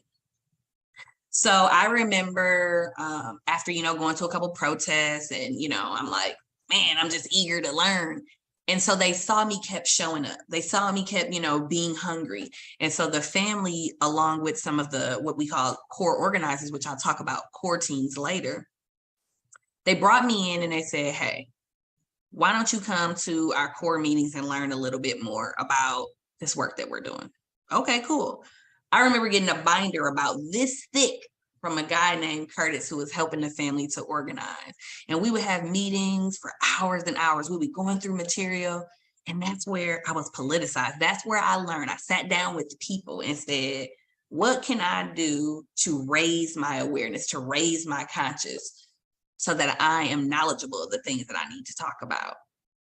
And that's not just a one time only. We're constantly educating ourselves. The conditions are constantly shifting on the ground, and we have to continue because we know the people, the white folks, we know what they're doing. They're constantly at the table, strategizing on ways to oppress us and keep us down. We too have to be on the cutting edge as well, and we can do that through education. Now that you've got some knowledge, first you said yes, now you've got some knowledge, now let's get organized. And this is to transform a group of individual into a powerful movement. That's why we organize. We recommend you find, again, like-minded people and start organizing yourselves together around this thing that you care about. Like, I've told my daughter about it. I said, if you don't like something at school, organize around it. Talk to other people about it, see how they feel. And they say, you know what? I don't like that we don't get, movie nights, on the weekends, when we're away from school. I don't like that we don't get to have free lunch, or I don't like, something that they don't like. Organize around it. No matter whether you just decide to take the action or you like to improve something around you. And within organizing, you have to build the capacity. You have to grow the movement. You have to continuously be bringing people in. That's what we talk about when we say people power. You have to attract new people by making yourself, your values visible. And you can do that through the media and social media. There's different ways. There's all types of ways to get your movement out there. Create posters, be out on the corner, go to the places that you care about. And then you also have to keep those people engaged that you bring in. We often call that through a ladder of engagement. So you have these people who work the closest to the issue, who are doing a lot of the education, who are creating events, who are training other people. That's that core group of people. That's the group that I was a part of with the Hamilton family. That's usually consists of maybe 5, 10 to 20 people, just kind of depending on where you are. These people also run social media, maintain the websites, produce literature, graphics, flyers and things like that. And then there's a group, the next tier up, or next tier down, I would say, is active members, people who attend speeches, non-arrestable events. They do not organize the events or have a priority role in the organization or, your group, but are willing to march during protests, make phone calls, do text messages, and participate in art activism. And they'll show up because they know the need. They know that people power, when crowds show up, they know that that tends to get people's attention. And then there's another tier right under that. And that's more of like passive members, folks who support the movement, but haven't necessarily participated in actions that have been organized. They're generally are supportive online through peer-to-peer discussions. They'll share a link or a petition. So to continue to grow the capacity of your organization or your group, you need to convert those passive members to active members. It's so crucial because it continues to help the movement to grow. So as you grow, there's also opportunity to grow into what we call a coalition. So you have all of these members, whether they're active and, like I said, some passive in this core group, you begin to expand. Some people may not necessarily want to fight for all the demands, the very specific demands that you have, but they're willing to come around regarding a cause. And they call those sometimes campaigns, where there's a very specific thing that you guys want to fight for, whether it's a change in, I would say, something in education, something around the budget, the education budget system. They come together and they call that group a coalition, where it's like, oh, I work in this organization or I work in that organization, and we come together for like one common cause. When multiple groups and organizations come together to work on a campaign, they often opt to collaborate together as a coalition. Many coalitions come together to achieve a specific policy goal and develop a shared plan to achieve it. Then there's also this opportunity for knowledge sharing, like training. You have to be, once you have all these people in, you've grown it, how are you training them? How are you educating them? So you have to have spaces for education, study groups, to continue to increase the knowledge of the group. 4, so again, you said yes, you, you got educated and you got organized. So you're getting organized, but also developing a theory of change. We just can't be out here like organizing and not having our North Stars and how to get to the North Star. So the theory of change will help us get to the North Star, our goal, and ours is liberation for Black people. Theory of change is a campaign planning methodology that forces you to get specific about how social change happens. So it's the, if we take this action, then we'll achieve this goal because of these reasons. You start with the long-term goal of your campaign and then work backwards to identify all the conditions needed to achieve the goal. Next, you can get specific about the actions you can take to create those conditions. We call them tactics. Developing a theory of change can be particularly helpful during the early stages of campaign planning. It guides you to choose the right tactics to most efficiently achieve those outcomes. and helps you to avoid the common mistakes of jumping immediately into an action without connecting today's tactics with tomorrow's strategies. Like you just can't, and that's definitely been a problem in activism, where people just think that they can just jump in, not have the tools, not have the knowledge. Those kind of things won't last. That's definitely not what the Black Panthers did. That's definitely not what the civil rights activists did. They had plans. They were meeting those mass meetings, educating themselves. So an example of a theory of change is, if we divest and defund the police, then we'll build the systems and the infrastructures to keep us safe with those investments, because we've defunded the police and moved the resources to the community. Something very simple. Theory of change, y'all. Got to have a theory of change in this movement. Now it's time to get active. So if you see that picture there, you see I thought I was hired when I first came into activism. Y'all see me to the right, next to the young lady with the glasses on. That is NECA, that's myself. And then the guy right next to me, that's Curtis. That's the guy who politicized me. We were at, we might've been doing like a sit-in at the jail. Someone had maybe got arrested, or we were pushing back about our demands. So now that you got the education, you come together with some people, you're helping to build the movement, you're bringing more people in, you guys have developed a theory of change, let's get out in the streets. So you don't have to, and to be honest, you don't have to have all the things in place to just be active, but make sure that this is a part of the journey for sure, early on. So let's challenge the system through disruption and disobedience.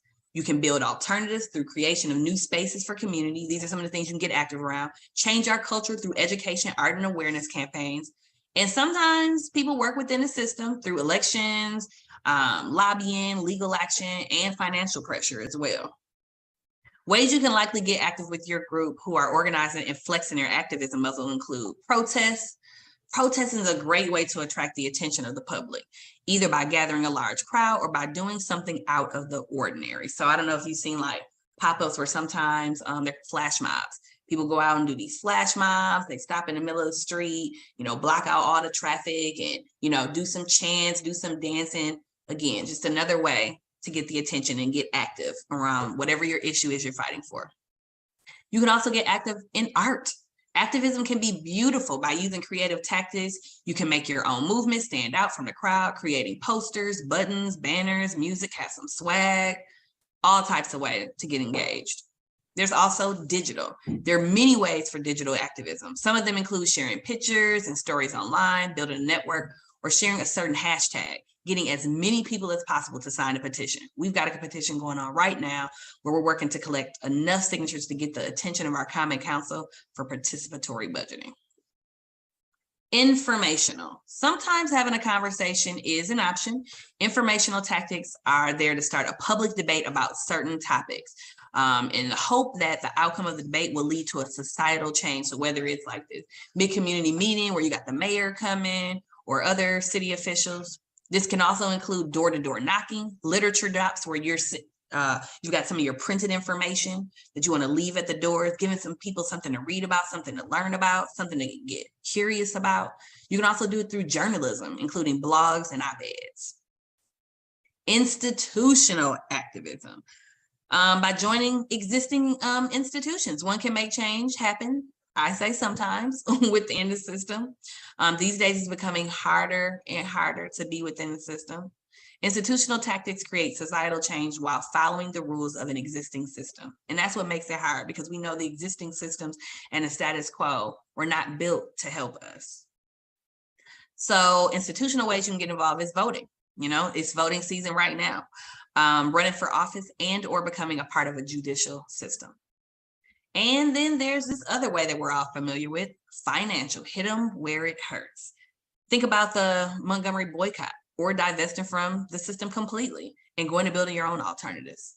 So these are some of the ways that you can get active. Again, protests, art, digital, informational. And informational could also just be talking to somebody in your family. Who's in your circle? Get them fired up about it. Let's talk a little bit about what can happen though as activism is calling. This work is hard, y'all. It's hard. it's hard.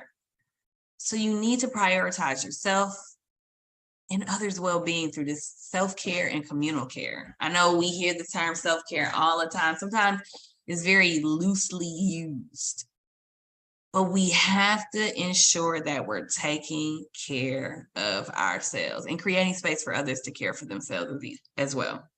Self-care and communal care can be defined as those activities that are done to improve your and those around you's daily life.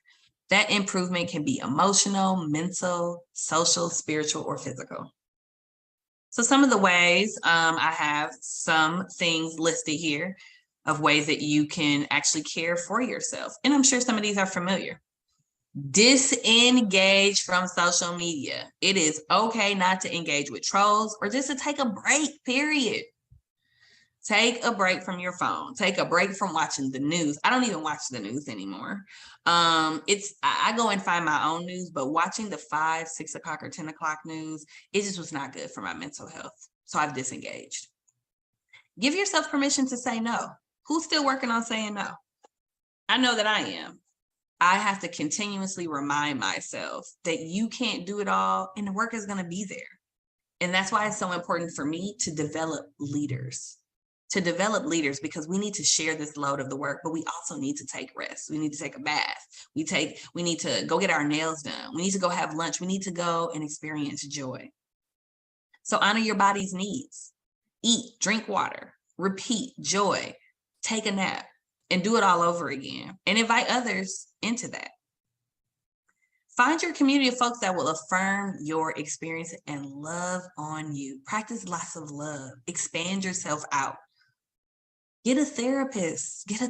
Let's not be taboo about it anymore. Get a therapist. And just breathe. How will you know if you're not getting the self-care you need? Here's some things that could cause burnout. Feeling burdened by responsibilities and pressures. I definitely was there probably just last week. You're having difficulty sleeping. I've definitely been there where it's like I'm waking up in the middle of the night and the to-do list is calling me more than the pillow is calling me. Working long hours. I've been listening to Tricia Hersey, Rest is Resistance.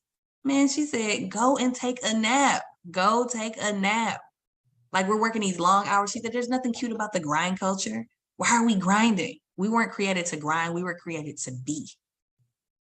Experiencing physical problems like exhaustion, stomach aches, backache, like all of these colds lingering, your body needs to sleep and recharge and refresh. If God had the Sabbath, so do we. Who do we think that we are? Being absent-minded or forgetting appointments, deadlines, or personal possessions. Again, that was just me a couple of weeks ago. A whole appointment I was supposed to get ready for 10 days before the appointment, looked at the paper. I'm dotting all of the I's and crossing all the T's at work. But when it came to my own personal health, I missed the mark. I was beginning to experience burnout. So I took some days off and took care of me. Being easily annoyed by another person's demands or stories about their activities, feeling used or unappreciated, feeling detached, feeling both useless, feeling like you cannot afford to stop and eat or hydrate. These are signs that you're probably burned out. So again, if you're going to say yes to the call of activism, remember, yes, it's hard work. Yes, it can be demanding. Yes, there's so many needs, but you have to have the harmony of taking care of yourself. And then again, ensuring those around you are also shared in communal care. So as I begin to wrap up, let's review. I got to tell you about who I was, why this workshop to specifically share my story to activism. I also define activism for you all. And then I asked you the question, is activism calling you? And then I share what it can look like and how you can get involved. I so hope this has your wheels spinning, your heart pumping, and your mind running.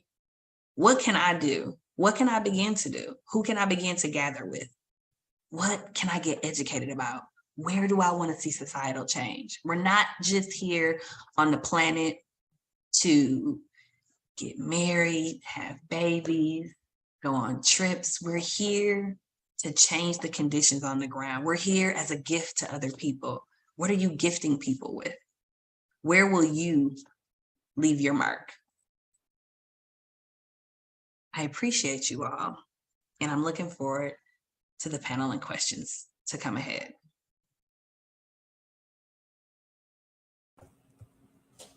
So good, Marquesa. Thank you so much, sis. Can you hear me? I can hear you. I don't know why my camera is not working. Take your time, sis. Take your time. People are lighting it up with hand claps and hearts and comments. There's a lot of questions for you, Mama. Thankfully, we have 18 minutes to get through these questions, so y'all do not hold back. I promise to work to get through as many as possible. But Marquesa, you really did break down like the tactical approach to being successful at this thing, where it's not just a viral moment, but it is literally a sustainable movement. So thank you so much for the vocabulary and the strategy you gave in your workshop, Mama. You're welcome. I don't know what to do. It says AirMe has access to your camera from your browser. Other applications are not using your camera. There's nothing else using my camera. Oh, I don't know what to do, but I'm here. I'm here. We feel your spirit, sis. Okay, good. I'm going to start rolling the questions, okay, Mama? All right. Okay. So first one is from Anika Jones, and she asks, what specific documents should there be in place, or do you recommend if we're organizing from ground zero? I'm gonna say that again. What specific documents should there be in place, or do you recommend if we're organizing from ground zero? Yes, thank you, Anika Jones from Dallas. I appreciate the question. So some very basic things is if you're going to be organizing, you're going to have some meetings. So what does that look like? You got to have some agendas, right? You have to have some basic agendas. And so some of the things that I love to have in agendas that I learned from one of the most amazing facilitators on the planet, Adrienne Marie Brown, is start with just the opening, a welcome, and a check-in. How are people doing? Whether it's a one-word check-in or whether it is a question that you want to ask. How are you doing? What's going on? How's your family? How's your spirit? How's your soul? Always tell people what's in the agenda. Hey, let's do a review of the agenda. Here's what's going on. Always establish community agreements. How are we governing ourselves while we're in this space? Are we telling people, hey, feel free to go to the restroom, take breaks? We actually don't want phones in this space. We like this to be a space of confidentiality and trust. Set some ground rules. You can bring some to the space, and you can also ask people to bring their own as well. Then, of course, what's the meat? What is the purpose? What are you doing in this meeting? Have that space for that topic, have space for feedback, and also give people opportunity. One of the rules that we or community agreements we like to have is the step up, step back. So if you're a person who talks a lot while you guys are engaging in that deeper topic, make sure you ask people to step back and then ask people to step in and engage those who might be quiet. Always make sure that there's a note taker. Make sure that there's a timekeeper. And then make sure that you're able to share back with people maybe some of the high themes of what came out of the big topic. Have the person who's taking notes, make sure they're documenting that. Then take some time to say, hey, here are the things we accomplished. You should also have objectives as well in your meeting. I forgot to mention that at the beginning. And so at the end, you can go through it. Did we meet these objectives? Did we talk about these things? And don't feel bad if you don't get to all of the things, because guess what? Sometimes you won't. Adrienne Marie Brown also teaches us make space for the conversation that is happening in that space with those particular people at that moment. Let that be and let it breathe. And then, of course, at the end, give people to check out. Don't just wrap up the meeting and, the whole voice they hear was just yours as you facilitated. Give people space to say what their experience was like. Yeah, I had a great time. It could be a one-word checkout. It could be something else, but give people an opportunity to continually be flowing in the conversation and throughout the meeting. And then try to close relatively on time. Respect people's time. They appreciate it. So I would say one of the basic things you can have is have an agenda, have a sign-in sheet, and then start those one-on-ones with your people because you got their phone number now, you got their email, and now it's time to engage them in conversation. Hey, who are you? What are your interests? And then move them into the work. So good. So good. Thank you so much for that thorough response. We have another question, Marquesa, from Wendy. And Wendy asks, activism is heavy. How do you stay grounded? Juicy question. How do I stay grounded? I have a relationship with God. I have a relationship with God. I don't do anything on my own. He's my source of my strength. And I have to start my day with him. That's where I pull supernatural strength. I don't have to put on a cape. All I got to do is get on my knees, and all I got to do is go to my word and get my wisdom. But along with that, I also take breaks. I'm actually preparing to be on a break right now. So excited. Y'all, I'm going to be off from Monday, December 12th through January 16th. I'm not going back to the office till January 17th. So when I say breaks and rest, like one word that God constantly gives me is like rest. I need you to rest. I need you to rest. I need you to rest. Like the answers are already inside of you. You don't have to dig. You don't have to rehearse. You don't have to work hard. You don't have to pull it from here. You don't have to have 50 million meetings to get to it. The answers are inside of you. So taking breaks, rest, learning to say no. Again, turning off social media, turn off the news sometimes, and also boundaries. Boundaries with your mama, boundaries with your kids, boundaries with your husband, boundaries with everybody, because you need your own personal space to breathe. You need your own personal space to just be. Again, you have to have opportunities to just be. So take a break. Whatever your spiritual practice is, ensure that you're getting that. Communal, fun, social time, like balance it out. You can't be all work. One key ingredient I just recently told some of my homegirls is like, I have to have girl time.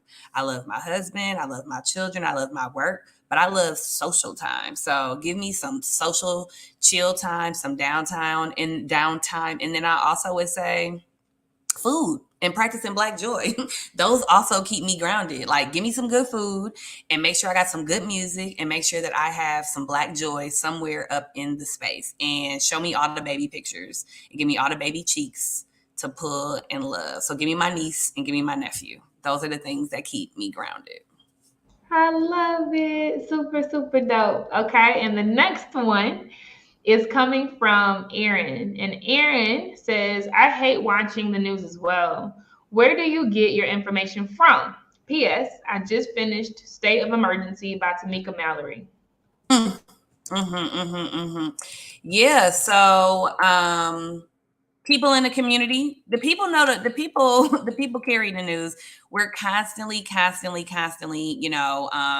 in communication with people, whether it's through Signal app, which is an app on your phone that you can have some encrypted conversation. So it's really being engaged with the people on the ground. You're always going to know what's going on in your community if you're in touch with the people in your community. And so people are texting me. And when I do go on social media, when I'm not on breaks, I'm utilizing social media. Like, there are people in the community that I know are in the know. I know that they're in the news. And then also just sometimes it's doing your own research. YouTube, you can definitely find some good stuff. I'm not gonna lie, TikTok has some stuff too. You know what I'm saying? You have to eat the meat and spit out the bones. But sitting down and watching CNN, CBS, NBC, I'm not going to do that. But what I will sometimes do is go and just see top lines. I'm not going to dig too far into the stories. I also find neighborhood news sources. So there's a neighborhood news source in Milwaukee called Neighborhood News Service.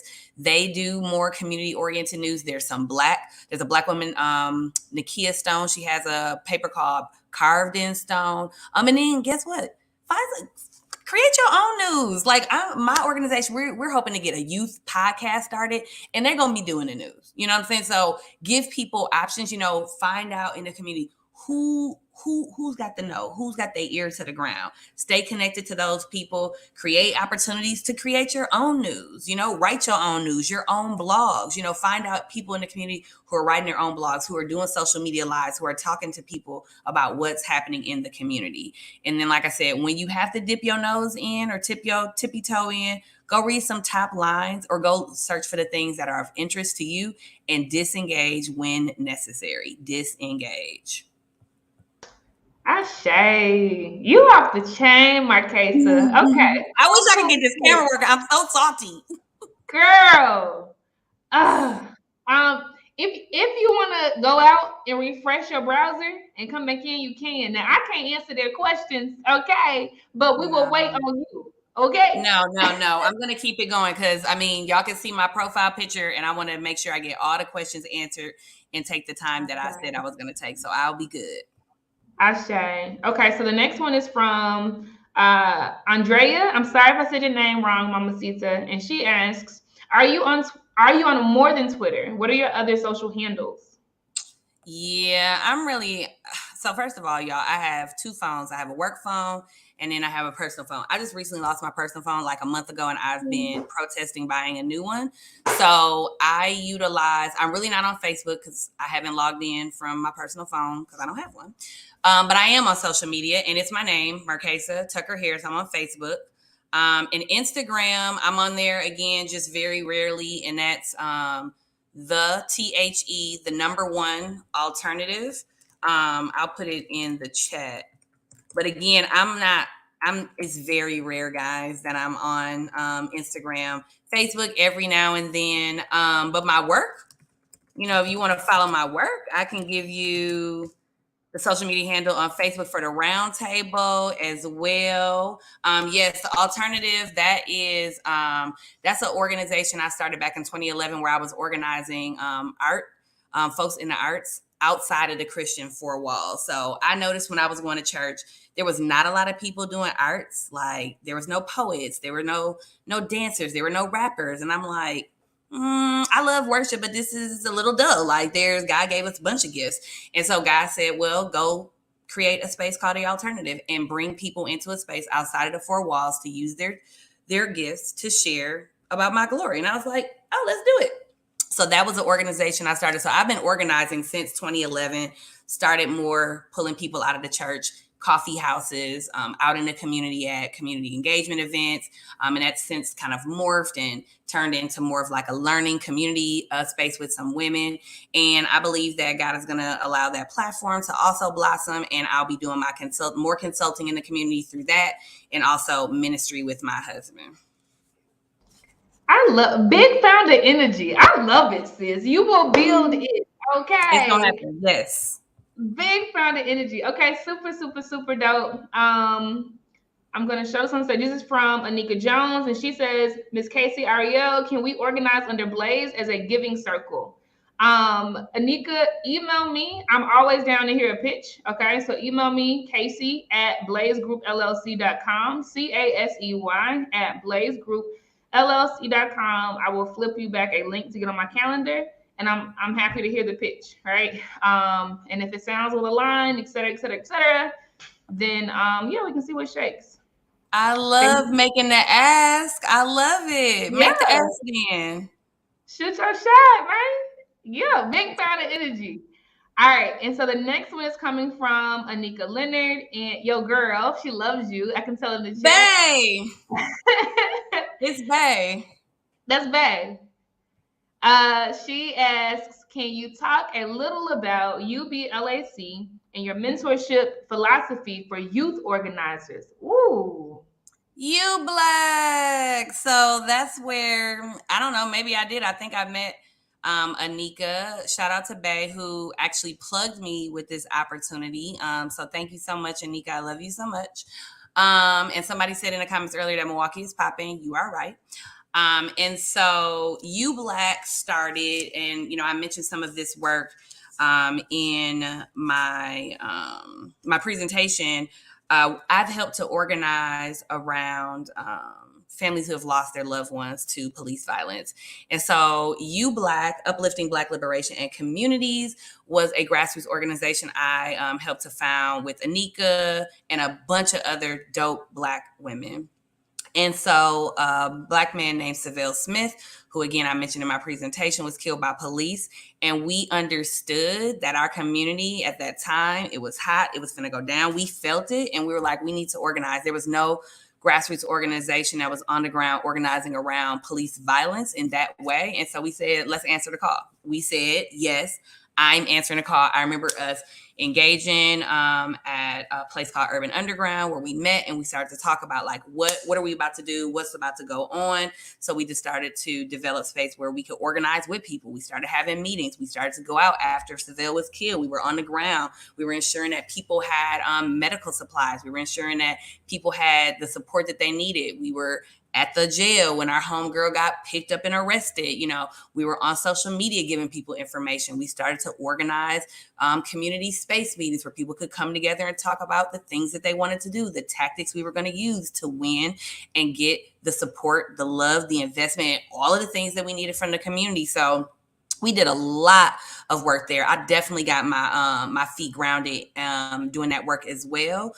We did that alongside some young people. And Anika, you also asked, what is the strategy around youth engagement? I'm so glad you asked, because the organization that I'm currently the executive director of, the African American Roundtable, we are actually getting ready to hire a youth organizer in 2023.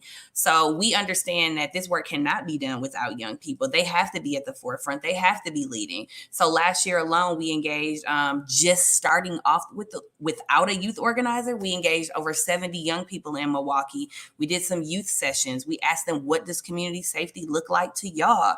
And we asked them to submit artwork. And we did a contest and we stipend people for their labor and gave the winner $1,000 because our organization is blessed and we have foundational grants that support the vision that we see to bring young people in. From there, we had a space where we said, okay, so this is you guys' vision. You submitted these art proposals. Now let's create a beautiful billboard. So we created a billboard with the youth inspiring it. And it's now on the side of a daycare in Milwaukee. Anika, next time you come to town, ride down onto Tonya and Hampton and see Miss Tasha's daycare.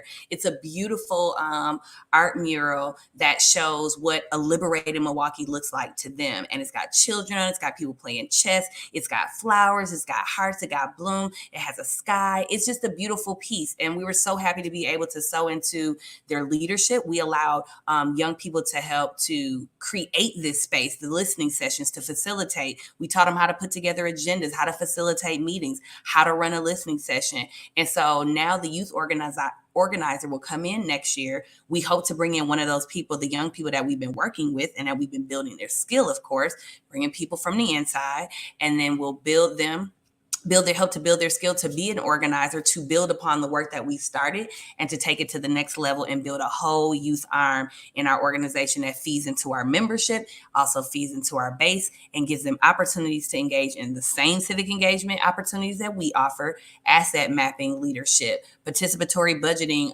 steering committees opportunities, text banking, phone banking, all the things, digital opportunities. We're giving them all of the opportunities. If the adults doing it, they doing it, and they're probably doing it better. Let's just be honest. So good. Okay, I got a curveball for you, Markesa, because I'm going to help you meet your challenge of answering all the questions. So in 45 seconds or less. Okay. Could you answer this question from Chrissy? And she asks, besides social media, how does one find how to begin on structural change/reform? There are statistics for crime, but where can we deep dive for factual information? Yes, I would say get on the internet and do some reading. I would offer, let's see here, Miriam Kaba. Look up Miriam Kaba, M-A-R-I-M. Let me see. I'm just going to put in here before I mess up her name. Miriam Kaba. Look her up. Look up Andrea Ritchie. These are people who do some amazing work out in the world. Put in the subject that you're looking for. Put in the subject in the internet and find Black authors. Who's doing work around it? Who's doing research around it? Again, find those organizations that could also be doing that work in your community and reach out. I'm interested in this. I don't have all of these tools. I don't have all of the things that I might need, but I need your support in doing it. And you can also email me. I can help you jump into the water as well and help you find those things in those places that could possibly lead you in the direction as to where you're trying to go. But these are some of my favorite people that I just mentioned. They do a lot of work around divestment, survivor work, but they definitely could find some places and you could probably find some places and some spaces and some resources in regards to the work that you want to do. You did good. Look at the time. You did good, sis. Thank you so much for pouring. You are absolutely phenomenal. We are so honored to partner with you, sis. And you've literally sparked the flame that's going to change the world via a whole lot of people that are listening right now. Thank you so much, and I love you deep. For real, for you stuck with me now, Marquesa.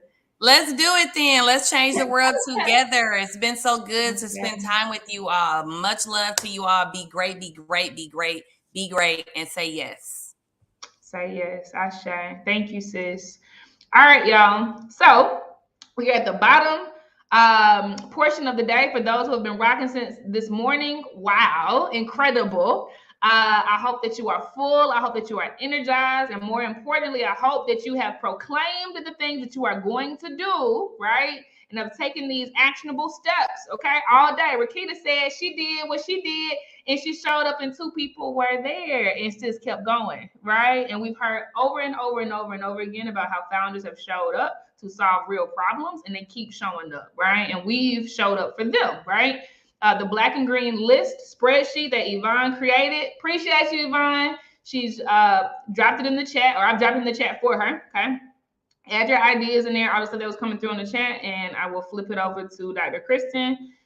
We're going over to hear from our girl Anika. Okay, she's about to do a Blaze talk to end our slate of speakers for today, and it is called Cozy. Might I suggest? ... Okay, and then Neff is going to close out the day with a journal wind down session called Chakra Alignment, because we got a journey, y'all. Okay, so have your notepads and pens or pencils ready for that. I'll see y'all in Anika's session right now. Peace.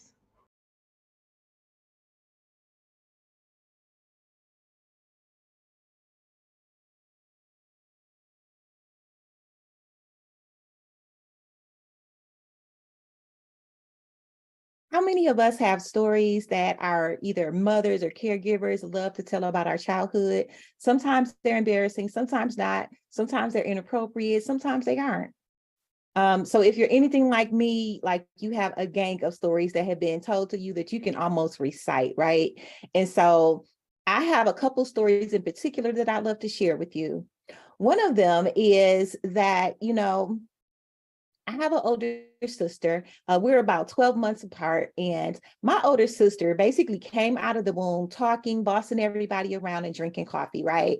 And in comparison, I could not talk, basically. That is the thing that is like etched in my memory. I was told that I would try to have conversations with my mom and with, pretty much anyone who would listen. And in comparison to my sister, like people didn't understand me. Like they just thought I was cute. And so like my take on it is like they just pacified me like we, do sometimes with young people, like, oh, okay, you're so cute, look at her trying to talk kind of thing, right? And so basically, I was like so behind, like in comparison to with my sister, that my mom actually had me evaluated and they found that there was nothing wrong with me, but I had a couple theories. I had a couple theories about like, just like why, folks couldn't understand me. And I was also reminded, like when I think about that story, I think about the power of the tongue. Like, what does it mean when you're telling a young person that they can't talk? And, fast forward years later, here I am doing a Blaze talk, and imagine the journey that I had to do to get to this place. Another story that my mom loves to tell me is, and everyone else who would listen, I would say, is the story about me basically locking myself in the bathroom. And in the bathroom, once the fire department came and knocked down a door, they found that I had surrounded myself with maxi pads. Like they were just all over the walls. And, like that is funny, it's embarrassing, it's a number of things. And when I think about this in relationship to who I am now, I think that, maybe there was something deeper going on to that, right? Another story that my mom tells is that like I love to eat dots. I know it's weird. I don't know where I got this from. I don't know like where, like, I don't know, right? But apparently I would, like see a dot, like a random dot, right? And I would touch it and then eat it. And so this was something that my mom would have me reenact up until this day. She's like, Anika, there's a dot. Do like you were when you were a little girl. Eat that dot, Nika. And like any good daughter, I would eat the dots, right? Like my mama want me to eat the dots, I'm gonna eat the dots. And they hurt nobody, right? But these stories, like they're funny, they are somewhat painful when I think about some of the things that were going on when some of those things were happening. But most of all, they basically have a lot deeper meaning. And I'll come back to the dot story, and I'll come back to the other the other two stories that I've shared with you as well. My name is Anika Leonard, and I am the CEO of Priceless Insight. Our mission is to uplift the experiences of Black women, girls, and youth who are impacted by violence through prevention, intervention, and leadership development. I am the mother of a 27-year-old and a 26-year-old. Yes, I was a teen mom, and Black don't crack. I am the auntie to about 16 young people, and I am a community auntie that will pull up and spin the block with that energy. I have a number of experiences that help me connect back to my work with young people, and that help me come back and connect back to community.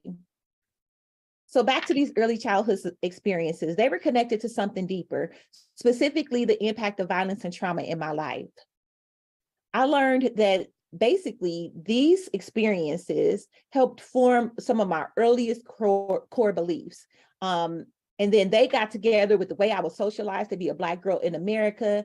And boom, you just had this creation of this person who, I'm still unpacking who that person is today as I reclaim who I'm supposed to be. So with the MaxiPass story, what I didn't share is that there was a lot of arguing and a lot of things going on in the house that I just couldn't understand in my 4-year-old brain, right? And so what I'm thinking is that my instinct was to protect myself. And I connect that to how, sometimes even as an adult, we're socialized to really protect everybody else. But in that moment, little Anika knew that she needed to protect herself. I also connect those stories back to needing to prove myself and overextend myself. And those things happened to both my business and my personal life. There were so many things that happened, between little Anika who locked herself in the bathroom to the Anika that you see here today. And I can honestly point back to so many instances where I betrayed myself, where I put other people's needs before mine, and then sat and wondered why, why my needs weren't being met, or why people didn't understand that I needed help too, or that I needed love too, or I needed encouragement, I needed celebration too. In the experiences that I had, I took those experiences and formed Priceless Insight. So I've experienced domestic violence, sexual violence, stalking, trafficking, dating violence, like you name it, in terms of the gender-based violences, and I've experienced it, right? So I formed a organization, Priceless Insight, and our job was literally to help young people who have these experiences, this set of experiences, and basically help them process those experiences so that they didn't grow into adults who felt like, like everything that happened was their fault, which is pretty much the angle that I came from. Like everything that happened, everything that went wrong, somehow I connected it to a deficit that was going on in me. And so I gave and I gave and I gave. I gave in the jobs that I worked in. I gave to my community relentlessly as a community activist. Even in the business that I formed, I only formed a business so that I could be official, but in the business that I formed, I was pretty much working for free, which, I know Casey would probably hear that and be like, what? No, we're going to, get your money, sis. But no, I was working for free. And so the impact of violence and trauma on my life as an entrepreneur has been significant.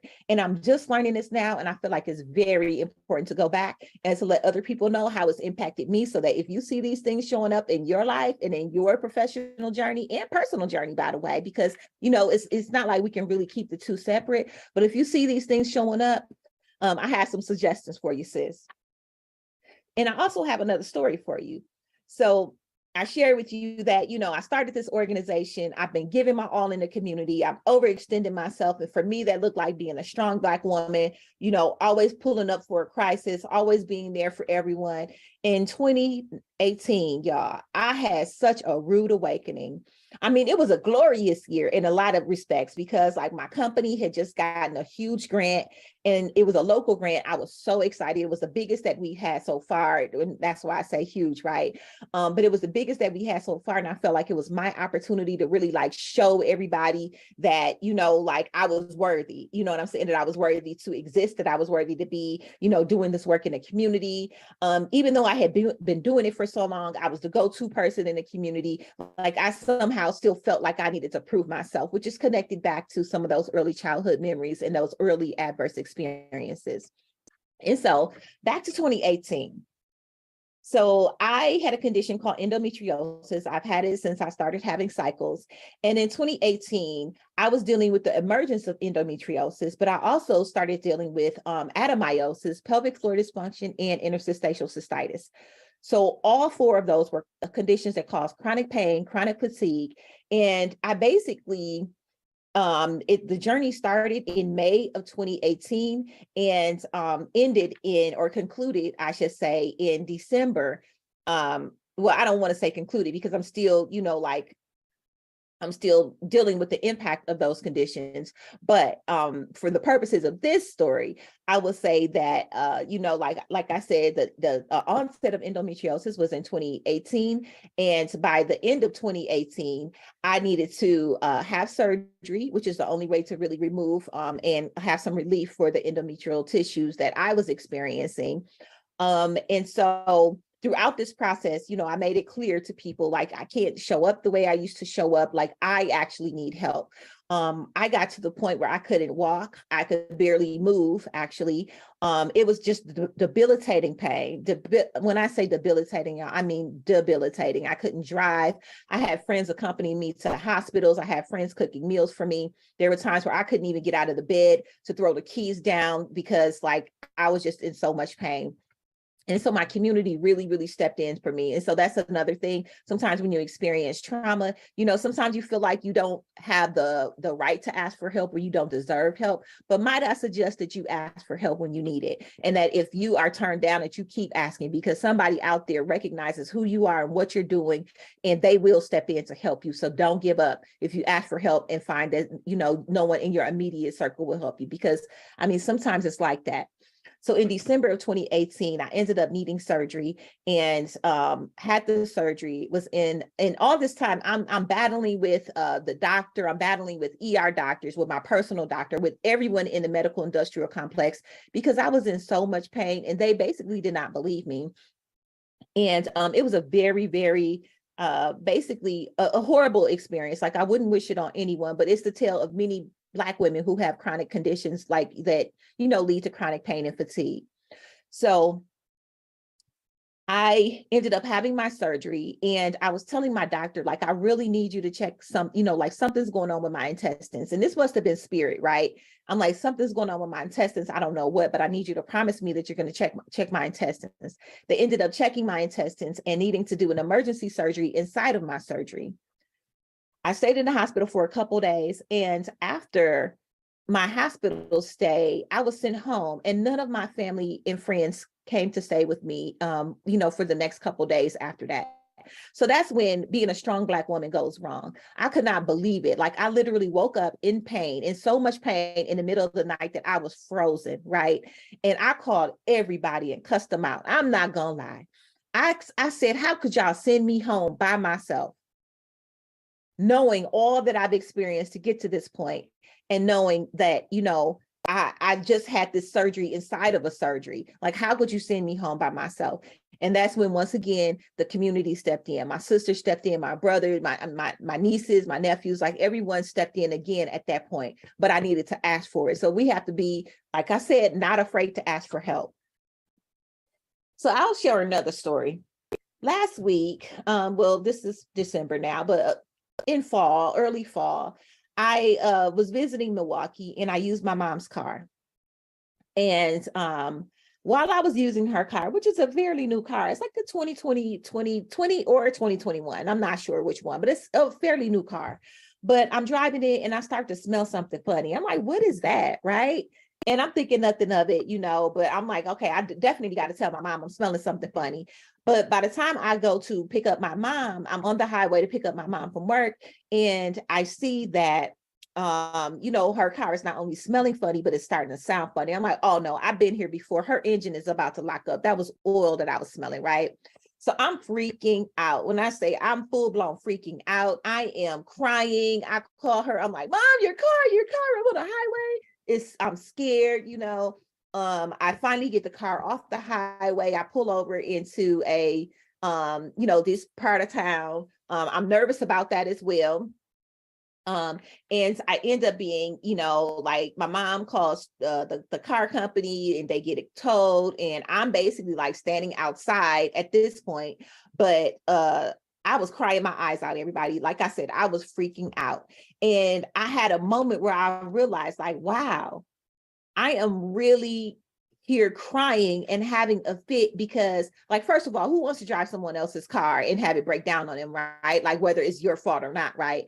I didn't want to create a hardship on my mom, but more importantly than that, I didn't want to create an inconvenience for my mom.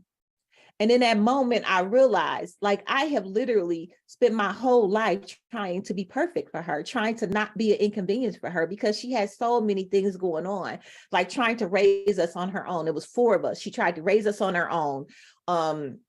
She dealt with some, like some bad relationships, and I was really trying to be the perfect child for her. And that was the root of like codependency and people pleasing. And can you imagine how, if those are some of the things that I learned early on, what it is like to try to run a service-based business with codependency and people pleasing as some of your core beliefs? It's impossible. It's almost impossible. And then add to that, I had a grandmother who at 12 years old told me that nobody wanted me, that no one wanted to have me, basically, that my parents wanted to abort me.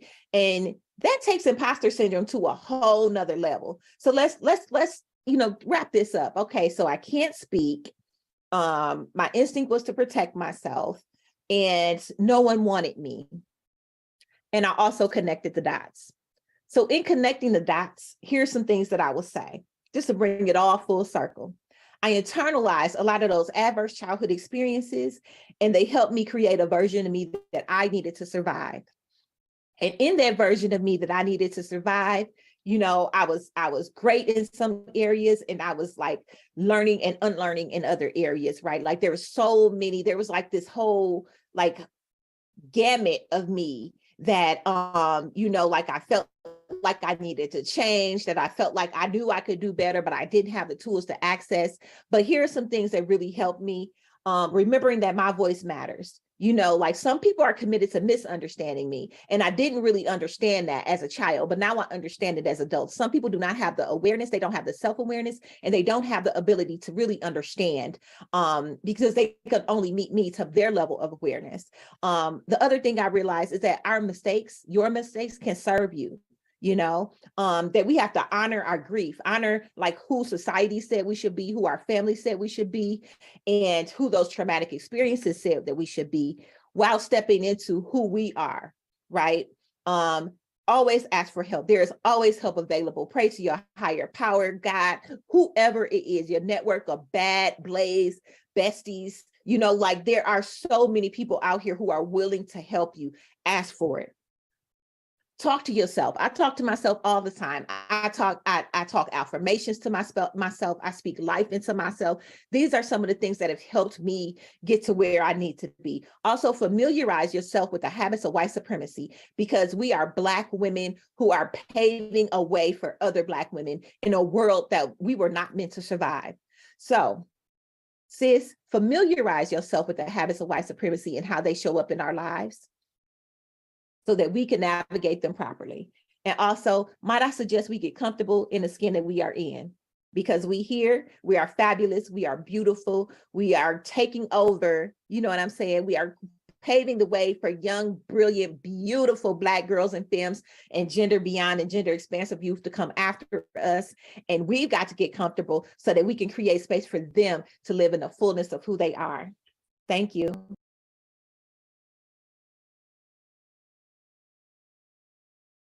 Yeah. And it's the way she always drops the mic, right? Anika, I'm bringing you up, mama. Yeah. Come on up here, girl. Hey, everybody. How you feeling? I'm feeling good. I'm feeling like that was me. That was you. You that girl. Okay. I see You that me. girl. I love your earrings. You know, a little something. I ain't I gonna say love nothing, but it. yesterday it was my business on my earrings and a price tag. Dang. I'm a grab And I ain't even.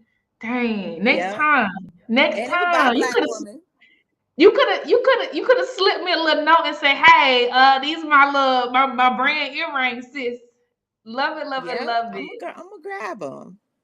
I say, okay, y'all. So we have Anika for another 8 minutes. All right. So drop your questions or raise your hand. Okay. I want her to be able to answer all of your questions and or receive all of your flowers. I'm so proud of you. That's all I got to say, sis. I'm just so proud of you for taking up all of the space again and again and again. You're Thank killing you. it. You're welcome, beautiful. You're Thank you so welcome. much. This has been an incredible experience. Like, No shame. No yeah. shame. Thank you. Look, Lindsay has raised her hand, so I'm bringing her up. Lindsay, you have the floor, sis. Oh, my girls. Hey, y'all. I don't have any Hey, questions. I just wanted to come and bring you both your flowers. You know, obviously, everyone in the chat and who has attended the summit has been full just of the goodness. Anika just had me back to back today, yesterday, and just seeing you just shine in your most authentic self. It's just so beautiful to see, and especially having personal relationships with the both of you. It's remarkable. I am getting fed, you know, over and over and over again through you ladies. So thank you for showing up for us. Thank you for showing up and caping hard, as Casey was saying, for Black women all over the world. We need y'all. Continue to take up space. Like this was a phenomenal talk, but just thank you both just for showing up and for doing this for the culture. You go first, Anika. What you got to say to that? Tears. So for y'all who don't know, I met Lindsay around this time last year, when I was desperately seeking community and friendship. And Casey had a podcast, and we met like through the podcast as well, and just have been connected ever since. So Lindsay, just to have you on here saying it, I'm like, yes, my sis, like, thank you so much. Thank you. You are an incredible person, just beautiful inside and out, you know. So I just appreciate just being in community with you and sisterhood. Like, and then you here, you giving me my flowers, and I was giving you your flowers last time. It's just a full circle of some things, and I just thank you. I say, man, a bunch of full circle moments. So yeah, I met Lindsay last year because she was a speaker at the Winter 2021 Summit. Okay. And her and I did a fireside chat on building Black wealth. Okay. And let me tell y'all something. Oh, Shotty cold. Like, I come from finance and I don't even talk about it that much. I'm talking about it more and more because I'm mad at them, right? And I'm doing a lot of stuff on the continent, but I ain't dealt with the US that much yet. And Shotty so cold. I looked at her, she looked at me, and we was like, yeah, we got the bill, right? So we already knew we were about to disrupt the banking system. It's coming. We're working on that.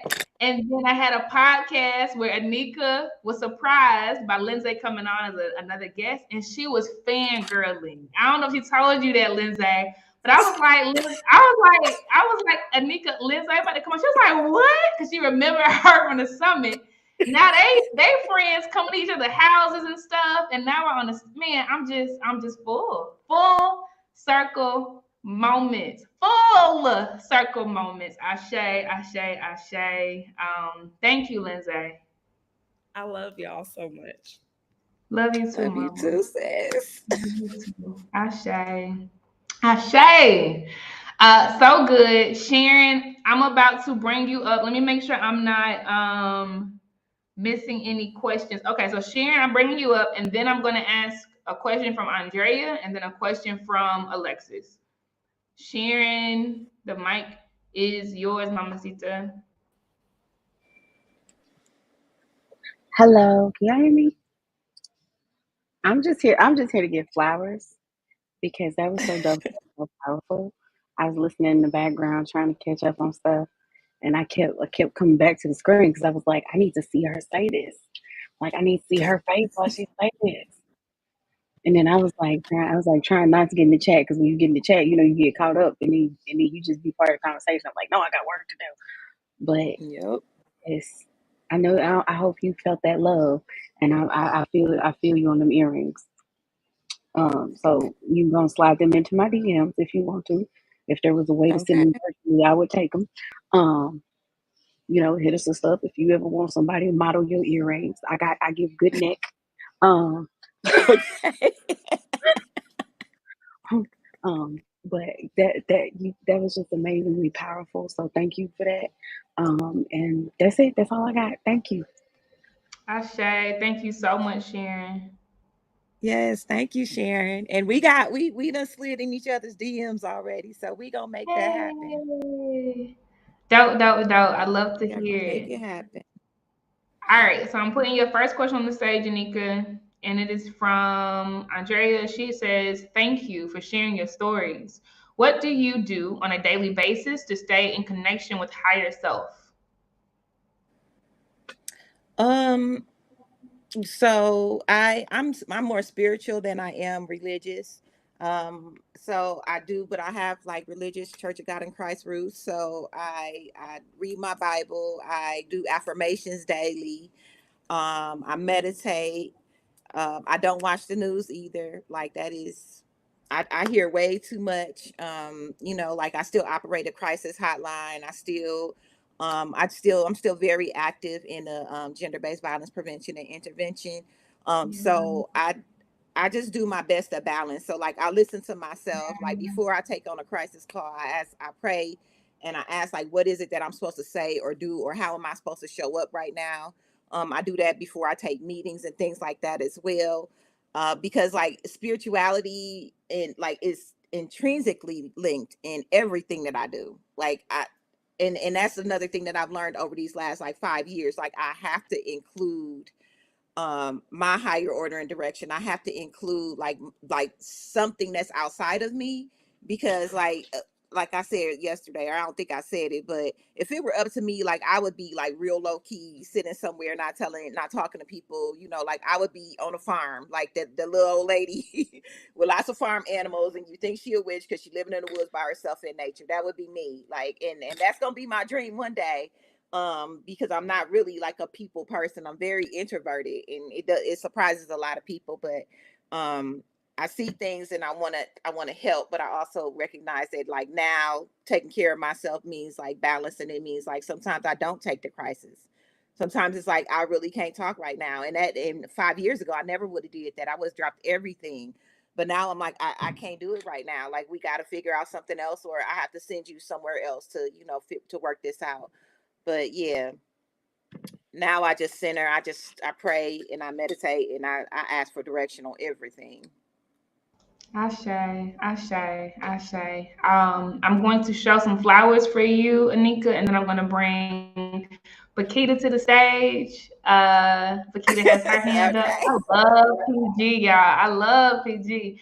Okay, so let me show you your flowers. Listen. Alexis says roses, but I feel like you are my bestie in my head. Your relatability. Period. Y'all besties. We Period. are. It ain't Period. just in your head, it's in reality. Your relatability does it for me. I strive to always have that level of authenticity in my life and business. Ashe. Ashe. Ashe. Thank you, Alexis. And that's where we as Black women, like I was talking, first of all, Casey, I have some friends who are just like blown away with this platform that you have created for us, right? Really? And like one of my friends was like literally like crying last night, talking about like the stage that you in the presence that you've created for us, and how we are literally like we are paving the way for the new future. Like this is it's over for all of the ways that we have been exploited, you know, like for all the ways that we have been manipulated and just like pitted against each other. Like all of that is over, and my friend was recognizing that like y'all are literally leading the way. And I'm like, yes, it's so dope. And I was telling her about the way you have the leaderboard where you get points for supporting other Black women. I'm like, listen, y'all don't know the levels to this. And she was like, she an Aquarius, ain't she? I said, yes, she is. I am. Yes, she is. Yes, she is an Aquarius, and we are literally creating the systems that are going to help us like maintain our community and maintain our own sanity and wellness as a people. So, listen, we besties already, Alexis. That's all I got. We besties already. And one more thing, if all of us can make sure that we start following each other, like go through your attendance list, follow everybody, like we could get our clouds up for our business just through the platform that we have here. So make sure y'all following everybody, speakers, and not just speakers, but also all of the participants. I'm going through. Send me out information. I'm gonna go through, and I've been trying to do it on my own. But yes, we can build each other's brands, literally. I got chills. I got chills. Like for real, y'all, the world will know our names. When I say that, I am not just saying that. The world will literally know our names. The best of the best of the best that this world has ever seen. Ever. Is here, right here. We don't we don't have to be anything different. So I share everything you're saying, Anika. Like literally as you're talking, I have chills because yes, like this is ground zero on so many levels, man. Like Lindsay and I, y'all gonna see we're already building a fintech company that is literally going to dismantle banking in such a way that currency won't matter for Black women. Like literally fiat currency won't matter for Black women. Like it's coming literally, y'all. Like in all the ways that matter, all of us are building the things that we have always needed without permission. I can't help you understand the gravity of this in any other way but saying the world will know your names. I mean that. Like, period. Exactly. I promise you, guarantee the world will know your names. Okay. Ashe. Exactly. All right, PG, I'm bringing you up right now. The stage and mic is yours. Wait. You say whatever you want to say. Right. As soon as we just gonna have this set up. Hilarious. Hey. Look, I'll be on it. I'm for real. It's full. I love it. Hey, ladies. Anika, I'm so, my heart is racing. I'm so proud of you. Casey keeps referencing what a difference a year makes, but I want to say what a difference 6 months. We just hung out in the summer. What a difference 6 months. So listen, the only reason that I popped in is because y'all know I don't enter in a room without leaving somebody encouraged. So I'm going to leave y'all with some of my favorite scriptures because the entire summit, but all of you guys, and Anika, you especially have such a wonderful, close space in my heart. So these are some of my favorite scriptures. But before I share them, y'all, I want you to know the reason that we feel so much love and acceptance in the confines of this space is because Blaze is a house.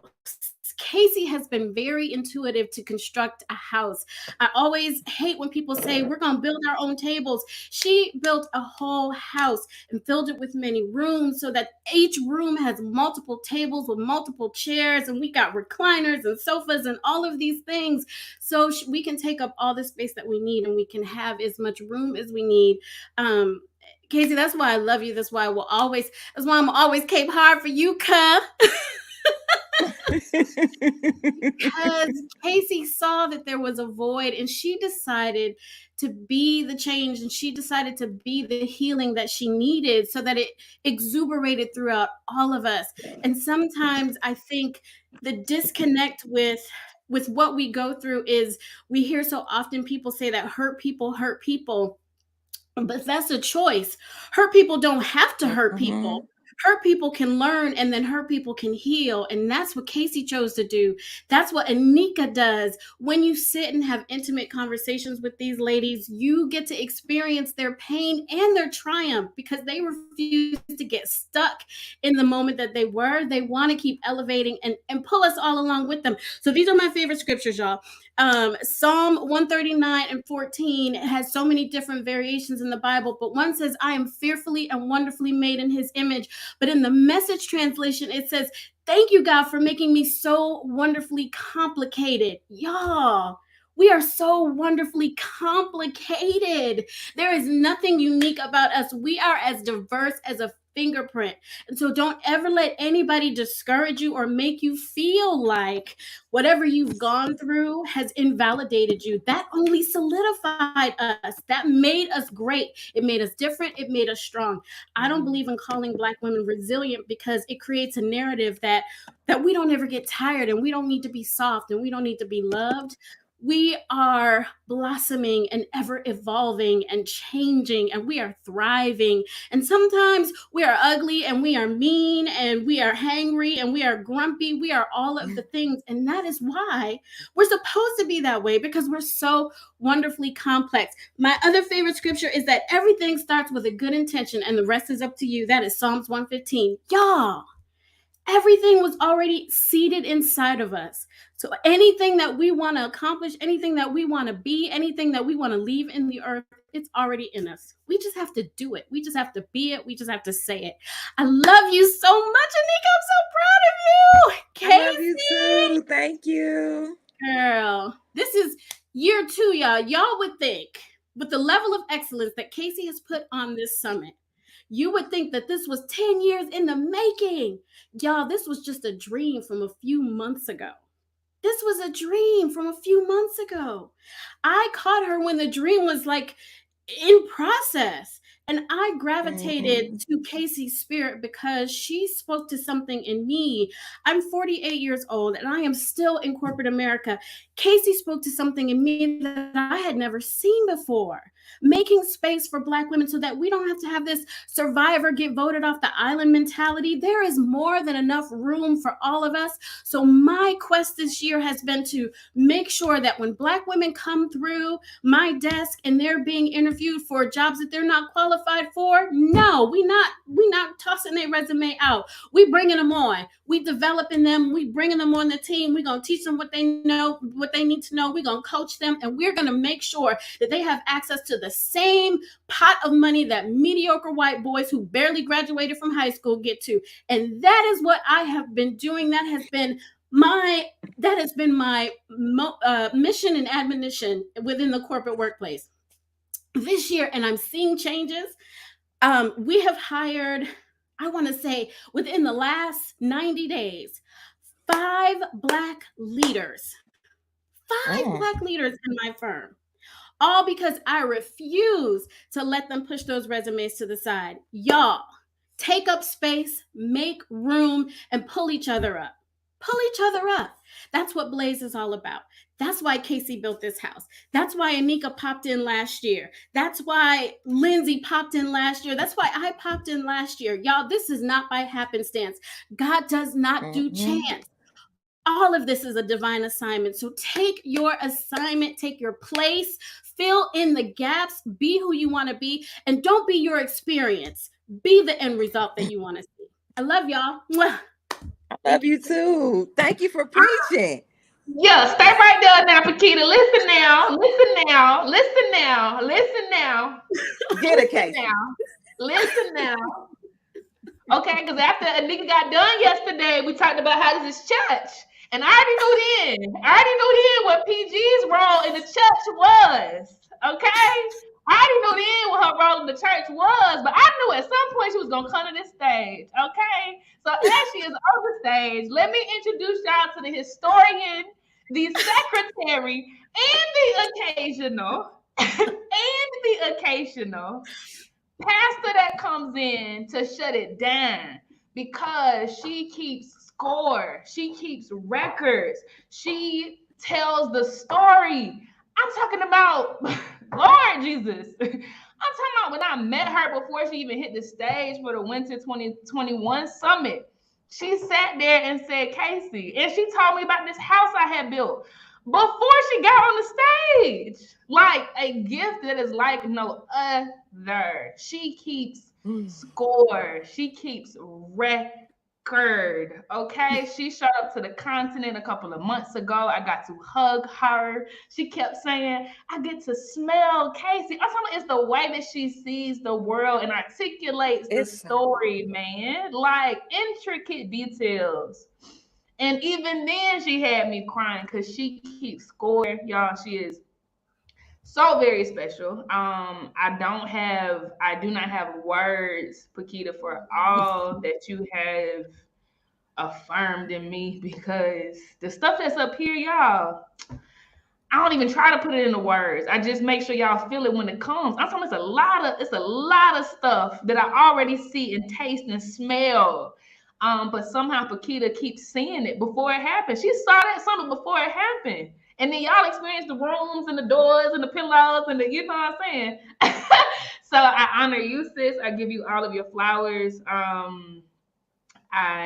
was always supposed to meet you, and I'm just so happy that I relented and surrendered to life so that I could intersect with you, because you have deposited so much good in my life. And thank you for giving me hugs a couple of months ago. I needed that. Yes. Yes. Thank you. I love you so y'all. much.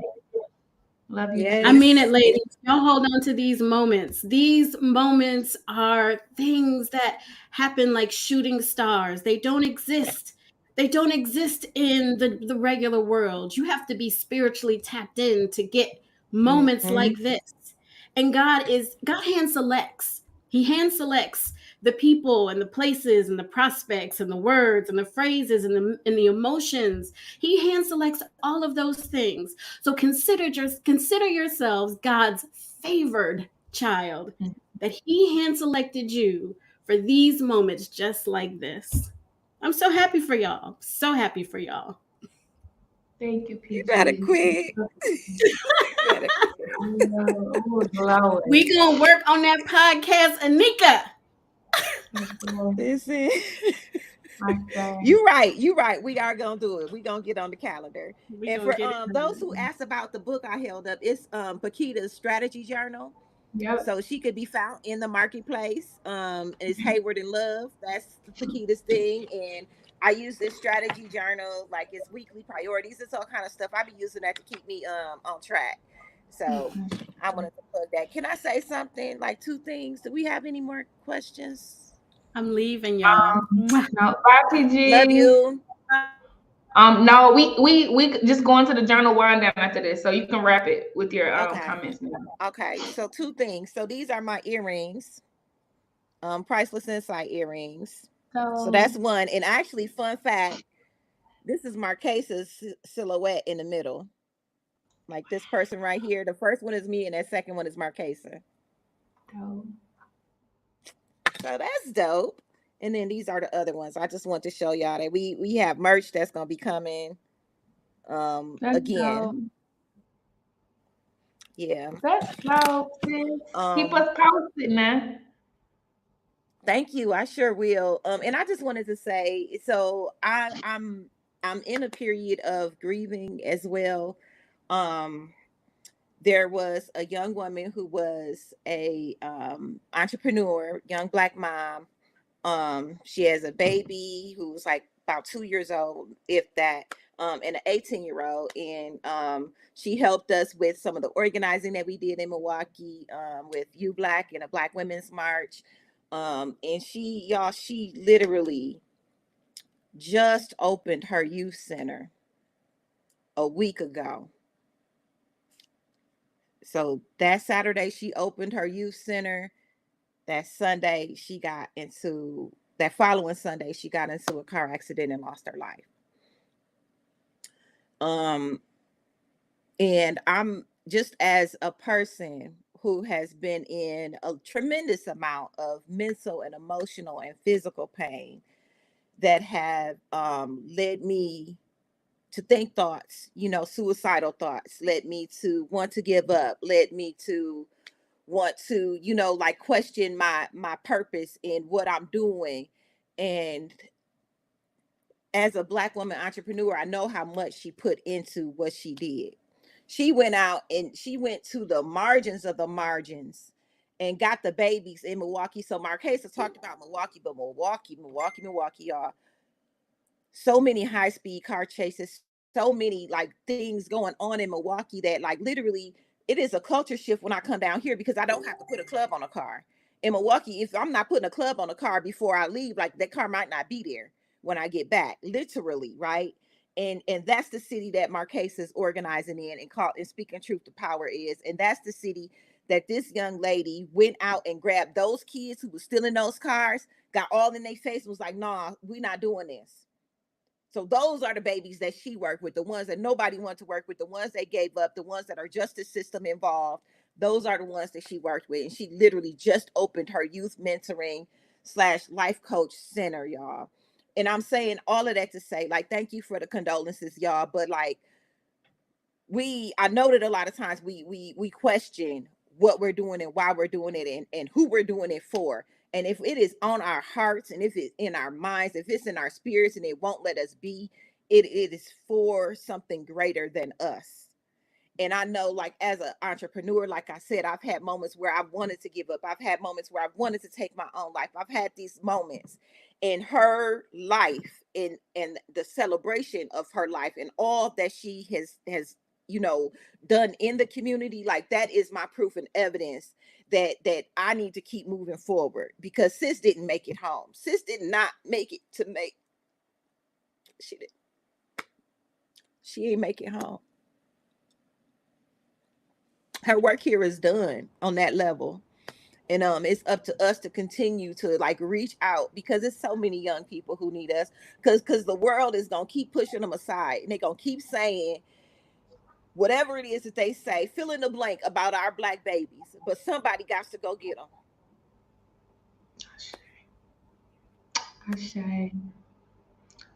So thank you for giving me space to say that. So many condolences to you, sis. I hope that you take the time and space to heal, like for real, I hope that you do, because we gonna be here when you done, okay? The folk you serving gonna be when you done, right? But take time and space to heal. I'm so sorry about that, and thank you for sharing that as a grounding story for us. Love and light to her family too. Thank you, sis. Thank you. Well, thank you, Anika. We appreciate this. We are closing out this session, y'all, officially. And we are transitioning into the segment that is the journal wind down. Now, again, okay, every day goes higher, right? And you are literally being elevated, not pushed, okay? Because we're going with you, and there's time and a pace for this, right? You are literally being elevated to a place where by the end of these 5 days, it truly ain't gonna be a burden, like for real. You ain't gonna be scared of it, right? So this segment is about to be very, very important. It already is very, very important. This is the final journal wind down session. And it is called Chakra Alignment. We have Neff McGriff coming back to do this. This is her last time doing this today, okay? So meet me over there at that session, a 30-minute wind down, a 30-minute journal wind down. It is called chakra alignment. Definitely have your pen and your paper ready. If you have not been here for the last 2 journal wind downs, I promise y'all it's everything. And then we just have 2 days left. Like, that's it. We got 2 days left and that's it. Okay. So thank y'all for rocking with us. I'll see y'all in the journal wind down session. What you got for us? All right. So glad to see everybody. What I would like for us to do before we start this is to, if you're seated or if you're standing, try to plant your feet as flatly on the ground where you are and sit up straight and breathe in and then breathe out. And next, if you can, stretch out your arms. So still have your feet planted as solidly on the ground as you can, sitting up, and you're still doing that breathing and you're stretching your arms out, and just imagine you reaching your fingertips as far as they can go. And so you should feel a little pull in your arms. And we're going to breathe about 2 more times very deeply.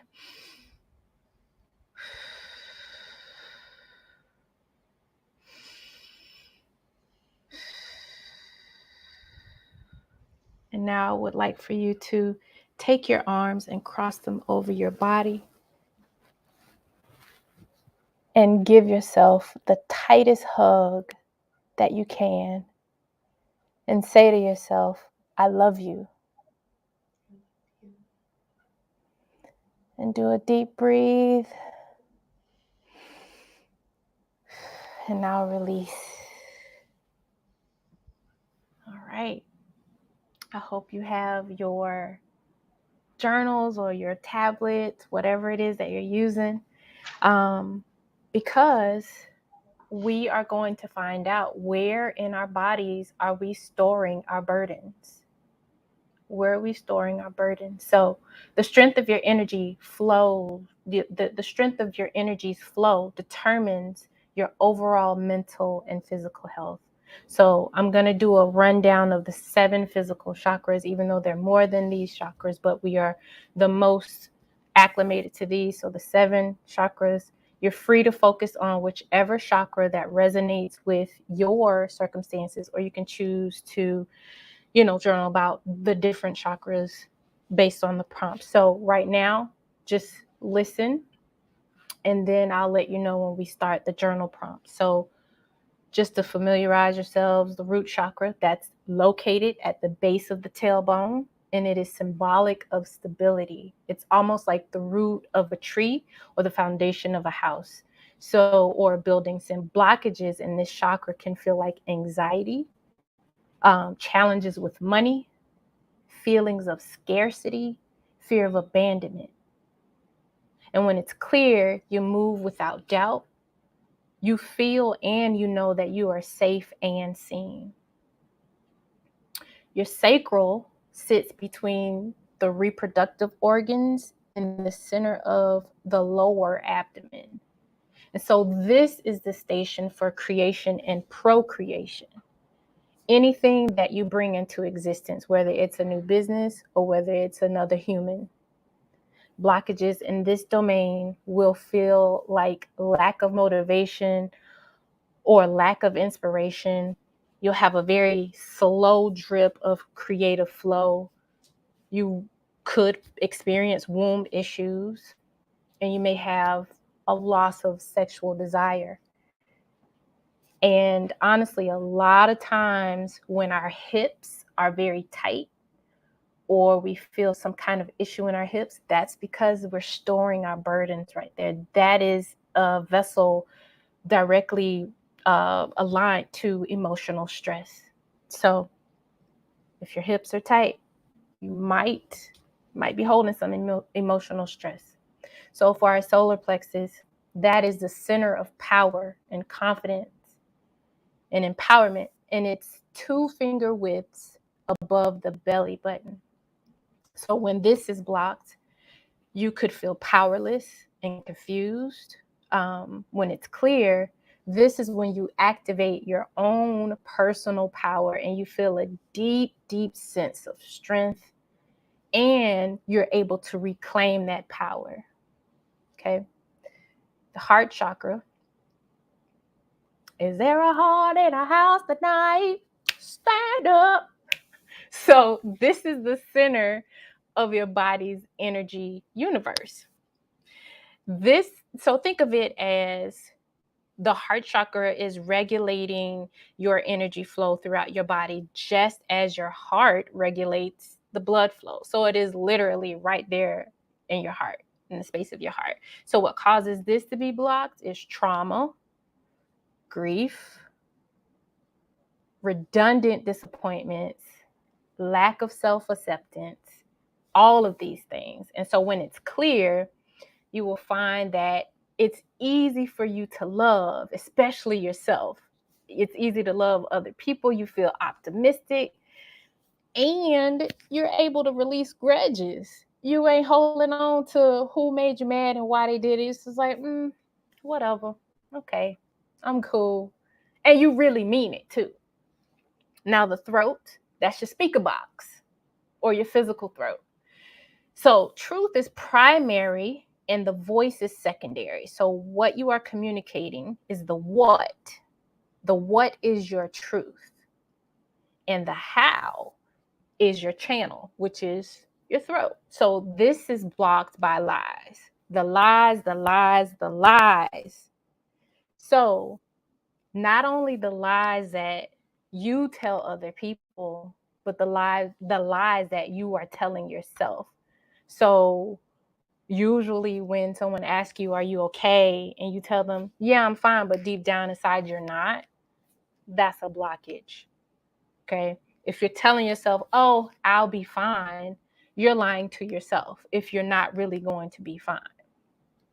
All right. So when this is active and clear, you're no longer bound by the complications of your childhood that may have repressed or silenced your voice, or the disparities of today's world that keeps telling you that your voice isn't necessary or it's just too loud. Now, the third eye, that's the center of your nicely arched eyebrows. This is where clarity and intuition lives. So when this is blocked, you usually will feel unfocused. You're not aware of what's happening around you. And you may have a tendency to overthink or ruminate on something, and you may feel a little confused. When it's open, you're able to trust your intuition. You're able to decipher between what is fear and what is really intuition. Now, the crown chakra sits at the top of your head. When that's open and it's functioning well, you are intimately aware of how you connect with God and the universe. When it's blocked, you will feel heaviness of attachments that are no longer serving you. Okay?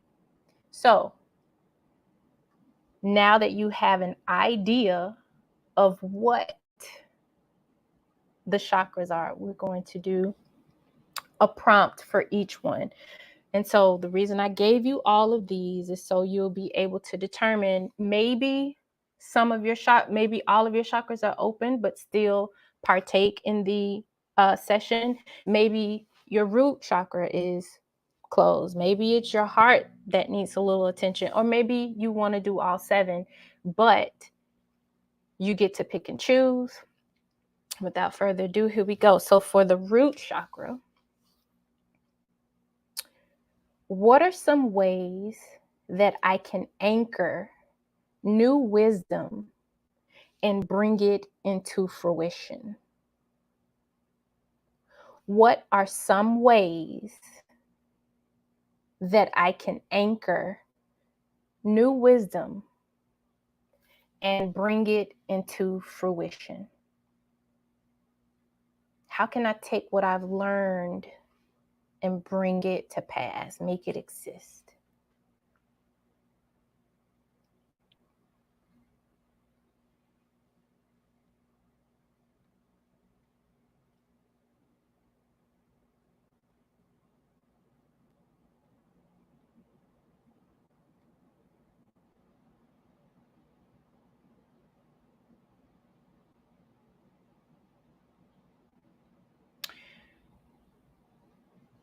All right. For the sacral, in what ways do I run away from my feelings?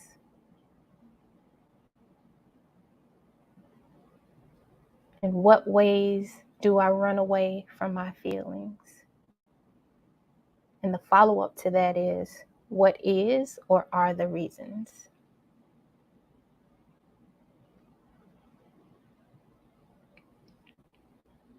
In what ways do I run away from my feelings? What is or are the reasons?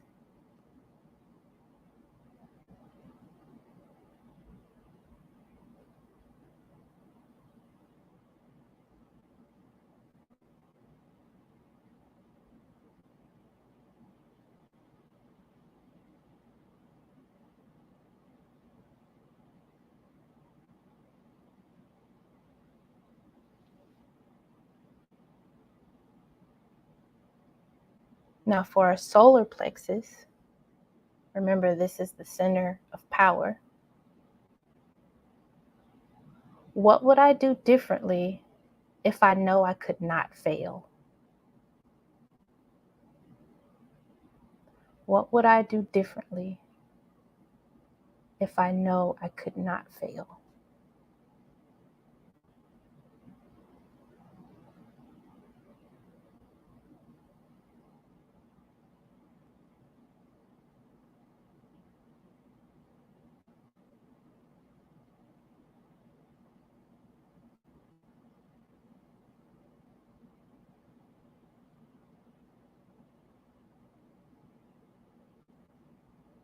And for the center of our body's energy universe, which is the heart, am I aware of the love that surrounds me? And do I truly welcome it?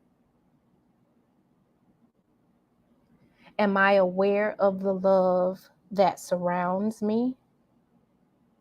And do I truly welcome it?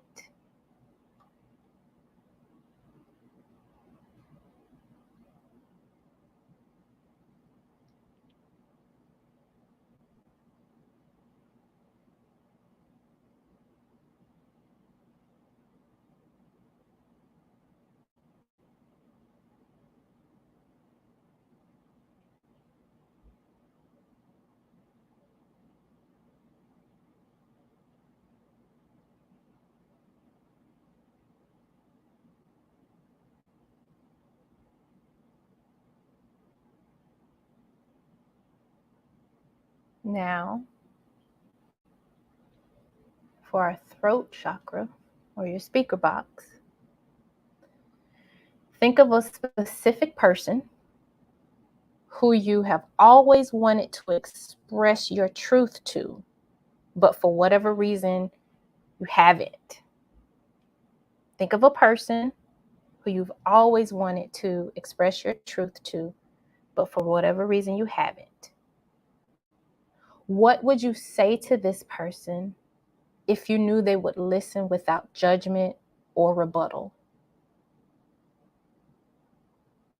What would you say to this person if you knew they would listen without judgment or rebuttal? I'm going to give you a little bit more time on this one because this one might be a little heavy.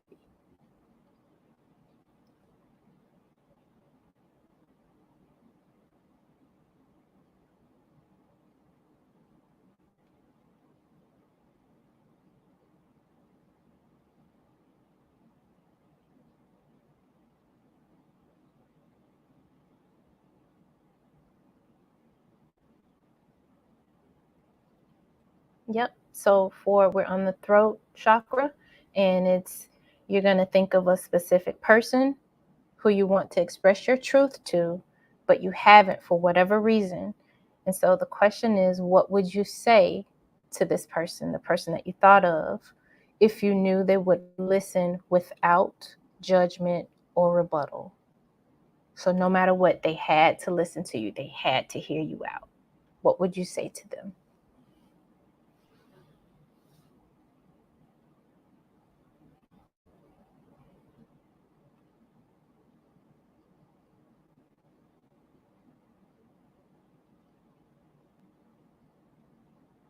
Oh, Janine.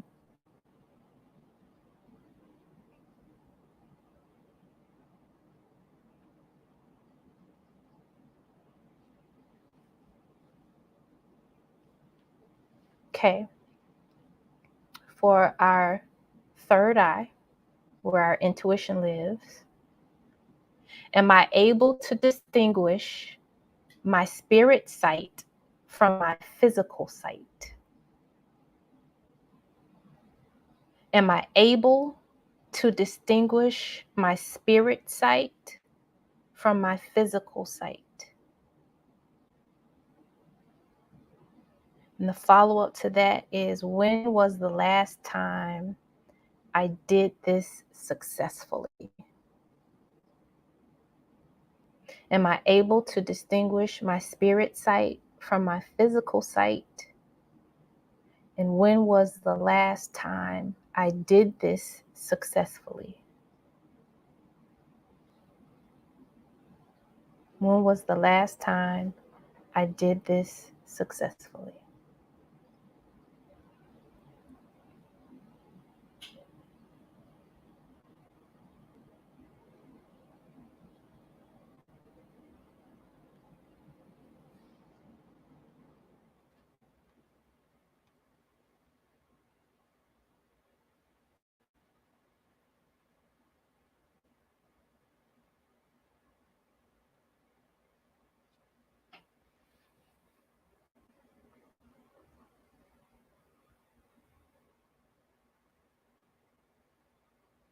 And lastly, for the crown, do I truly trust the divine to carry me to my highest potential in my personal life and in my business? Do I truly trust the divine to carry me to my highest potential in my personal life and in my business?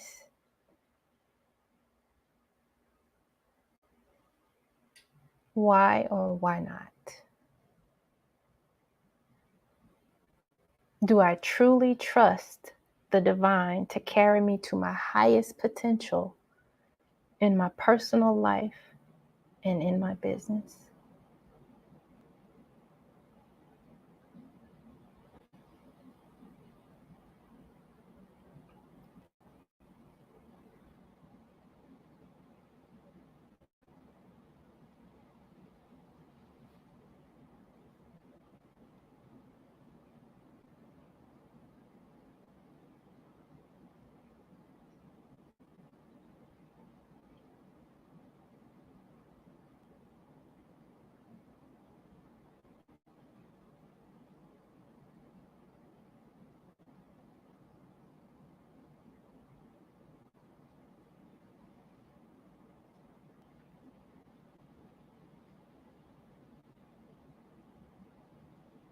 Just remember that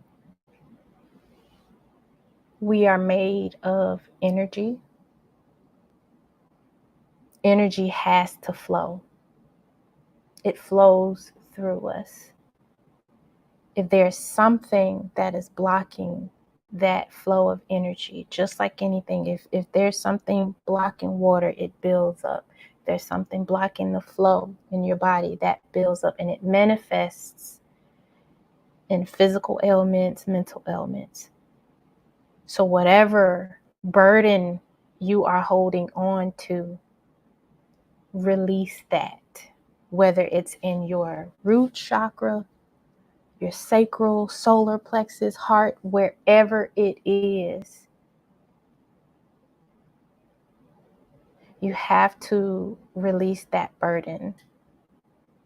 I wish we had more time to really dig into how the chakras are so just, they're present, ever present in everything that is us.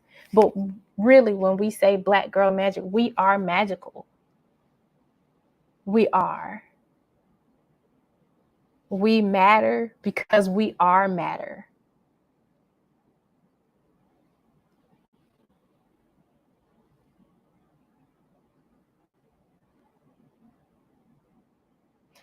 I hope you are able to determine where it is that you may be feeling a block. I hope that you're able to understand how these help us. When these things are aligned with us, we're able to be the better version of ourselves that we envision. We're able to show up differently. We're able to show up in ways that we wouldn't have ever even imagined. So I want you to understand, like with the root chakra, if you need help with getting that balanced, try grounding. Move forward with a gratitude mindset. Be grateful of the things that you have.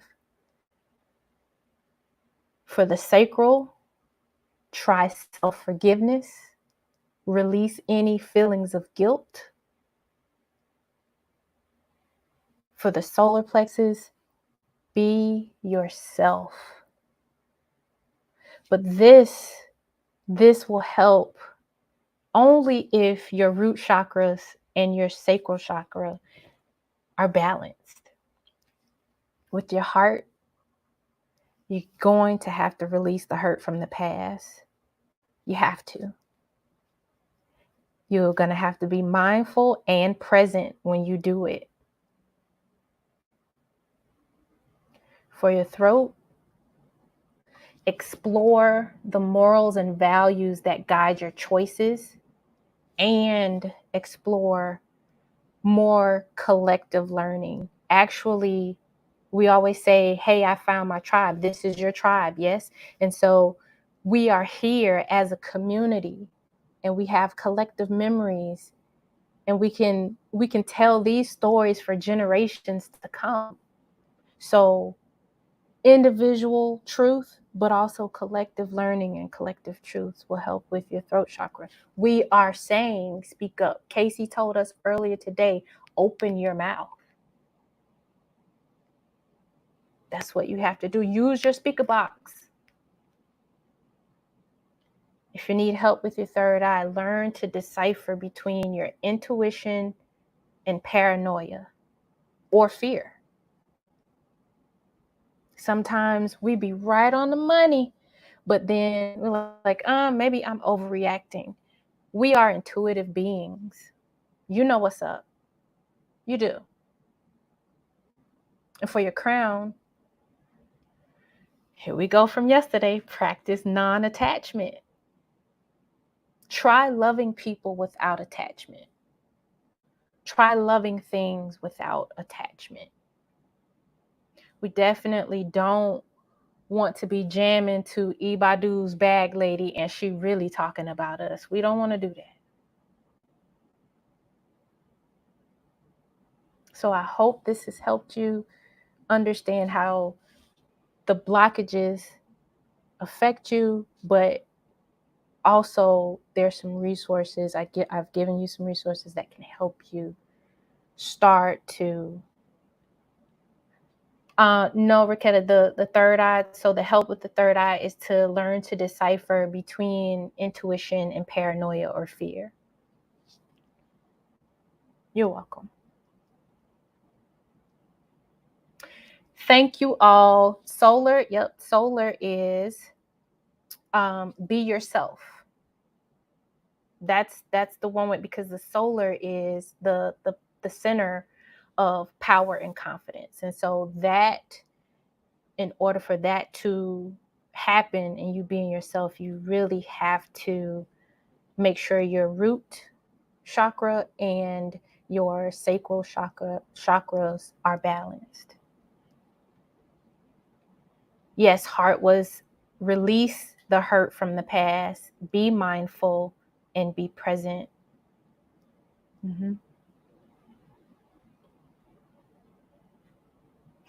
I truly, truly, truly appreciate you all allowing me to share this space for 3 days with you. I have had so much fun with this. I hope I hope each of these sessions have allowed you to learn more about yourself and giving you ways to just be the better version of yourself that you want to be, that you are already. She's there. We just have to catch up. So I truly, truly thank you, Casey, for finding space for me in this. And I thank you all for the follow-ups. You know, I've gotten a lot of follow-ups with just picking my brain, and I thank you for trusting me to be able to pour into you. Thank you, ladies.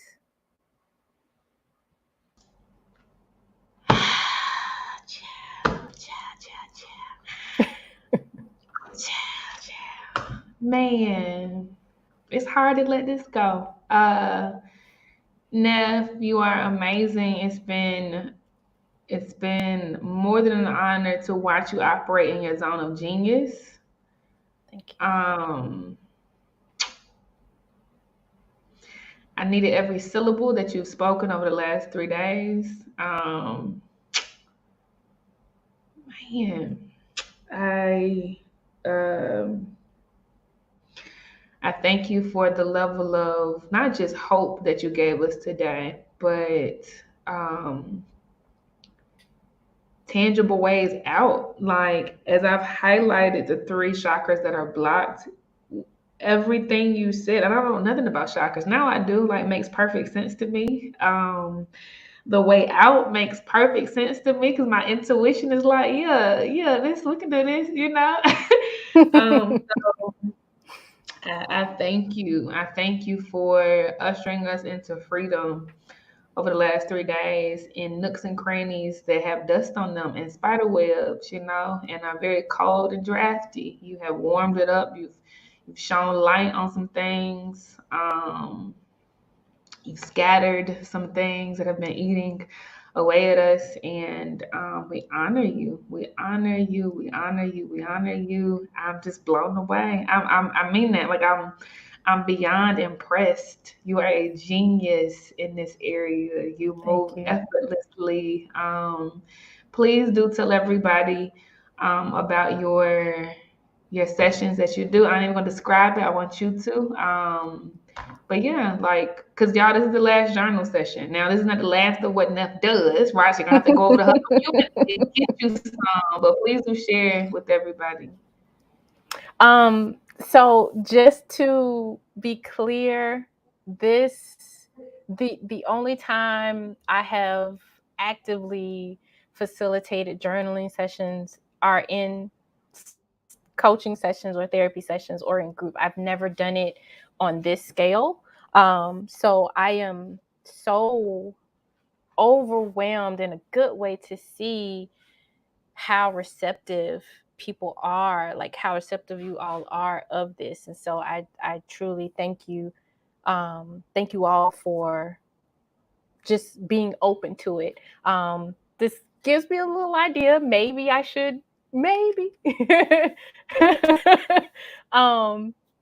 but again, coaching and counseling services that, you know, touch on compassion fatigue, anxiety, depression, infidelity, parenting, adopting, you know, the specialty services are related to the mother wound. You know, if you have a very toxic relationship with your mother, you need to see me. And for Blaze participants, if you want to come to the support group that I have every Monday from 7 to 8 p.m. Standard Eastern Time, you get $5 off. So it's originally $30, but you get $5 off. And if you feel like, nope, I need more than just the support group, you get a 60% discount on the coaching package. It's a 3-month coaching package. It's usually $3,000, but for Blaze participants, it is $1,200. And with that included, you have one session that is 1 hour and 15 minutes, and 12 sessions that are 50 minutes, and you have access to all of the support groups while you're in your coaching time with me. And then you have 3 10-minute laser coaching sessions throughout your coaching package with me. So if you have a moment where you're like, I'm stuck, and we get on the phone and we thug it out for 10 minutes, just to give you that extra support. And also support group, Not My Love. I was talking to Sequoia earlier today, and I feel like I need to go ahead and just make that public. Not My Kind of Love is for domestic violence victims or survivors. That support group is available. And I also offer coaching or therapy services. But again, the therapy services are only available to Florida residents. But coaching services, you'd be anywhere in the world, sis. So awesome. And where the checkout link at? Where they need to go to check out now? Where they got to go? To my booth. Go on over to my booth, chair. Go to her booth, Transcendent Living. Y'all go over there and get that. Sequoia's little gift is so funny. You see that? Super dope. All right, so it is time to go to the Buy Black Market. I don't have to repeat all the reasons why y'all should show up over there and literally circulate your time, your energy. Energy is currency, man. Energy is everything. We talked about this today. And you're bartering, right? Trading your fiat currency for the resources they're gonna give you. It's literally that simple. Like, it ain't fiat dollars ain't nothing more than just bartering, literally. Okay. But yeah, y'all go do that. Neff has a booth. Check her out. Let me tell you something. Y'all better check her out because she's not doing these anymore. Like, don't come tomorrow messaging me talking about some. Well, is she going? No, she's not. Okay, so definitely go to her booth today. Y'all go to the checkout because my God, this is. I don't even have the words. This is amazing enough. I'm not even proud. Because it's bigger than that. I'm just so damn impressed. Like, my God. Dope. That's huge coming from you. That's huge. Cut it out. Nah, you cold, Shada. You cold. Yeah, y'all check out the Buy Black Market. Y'all definitely hit up the lounge. For those who do not know, you can create your own tables if you want to. Now, it's 12 of them out there now, so you can't just say, come over here to table 4, child, and they'll come, okay? You can actually, when you sit at a table, literally click the chair and you can sit down. You can actually invite people to your table. So if you've had some interaction with Biz Besties or whatever, new Biz Besties, you can literally, at the bottom right of those windows that come up when you sit down, you can literally invite people to come. Like, a link will go to them and they can click the link and be teleported to your table. But it does not close. It's open 24/5, 5 days of the summit. We ain't gonna have it open on Saturday and Sunday. But take up space. And yeah, definitely go by the booths, y'all. Like, they're here, they want to talk to you, they're gonna be broadcasting, they're gonna be at tables. Like, just take up space, y'all. There is no rush in this thing, man. Like, y'all can stay here all day if you want to. Neff, I love you. Bravo. I love you more. Bravo, child. Ooh. All right, y'all. I am about to go to bed. I'm over in Tanzania. It is 1:26 a.m. I love y'all so deep, man. And it's just 2 days left. 2 days left. I'm excited for y'all. I'm excited about all of the great things you're going to do in the world. I'm excited about y'all being part of this community, man. The world will know our names. Appreciate y'all. Have a very, very good end of your day. Love and light. Peace.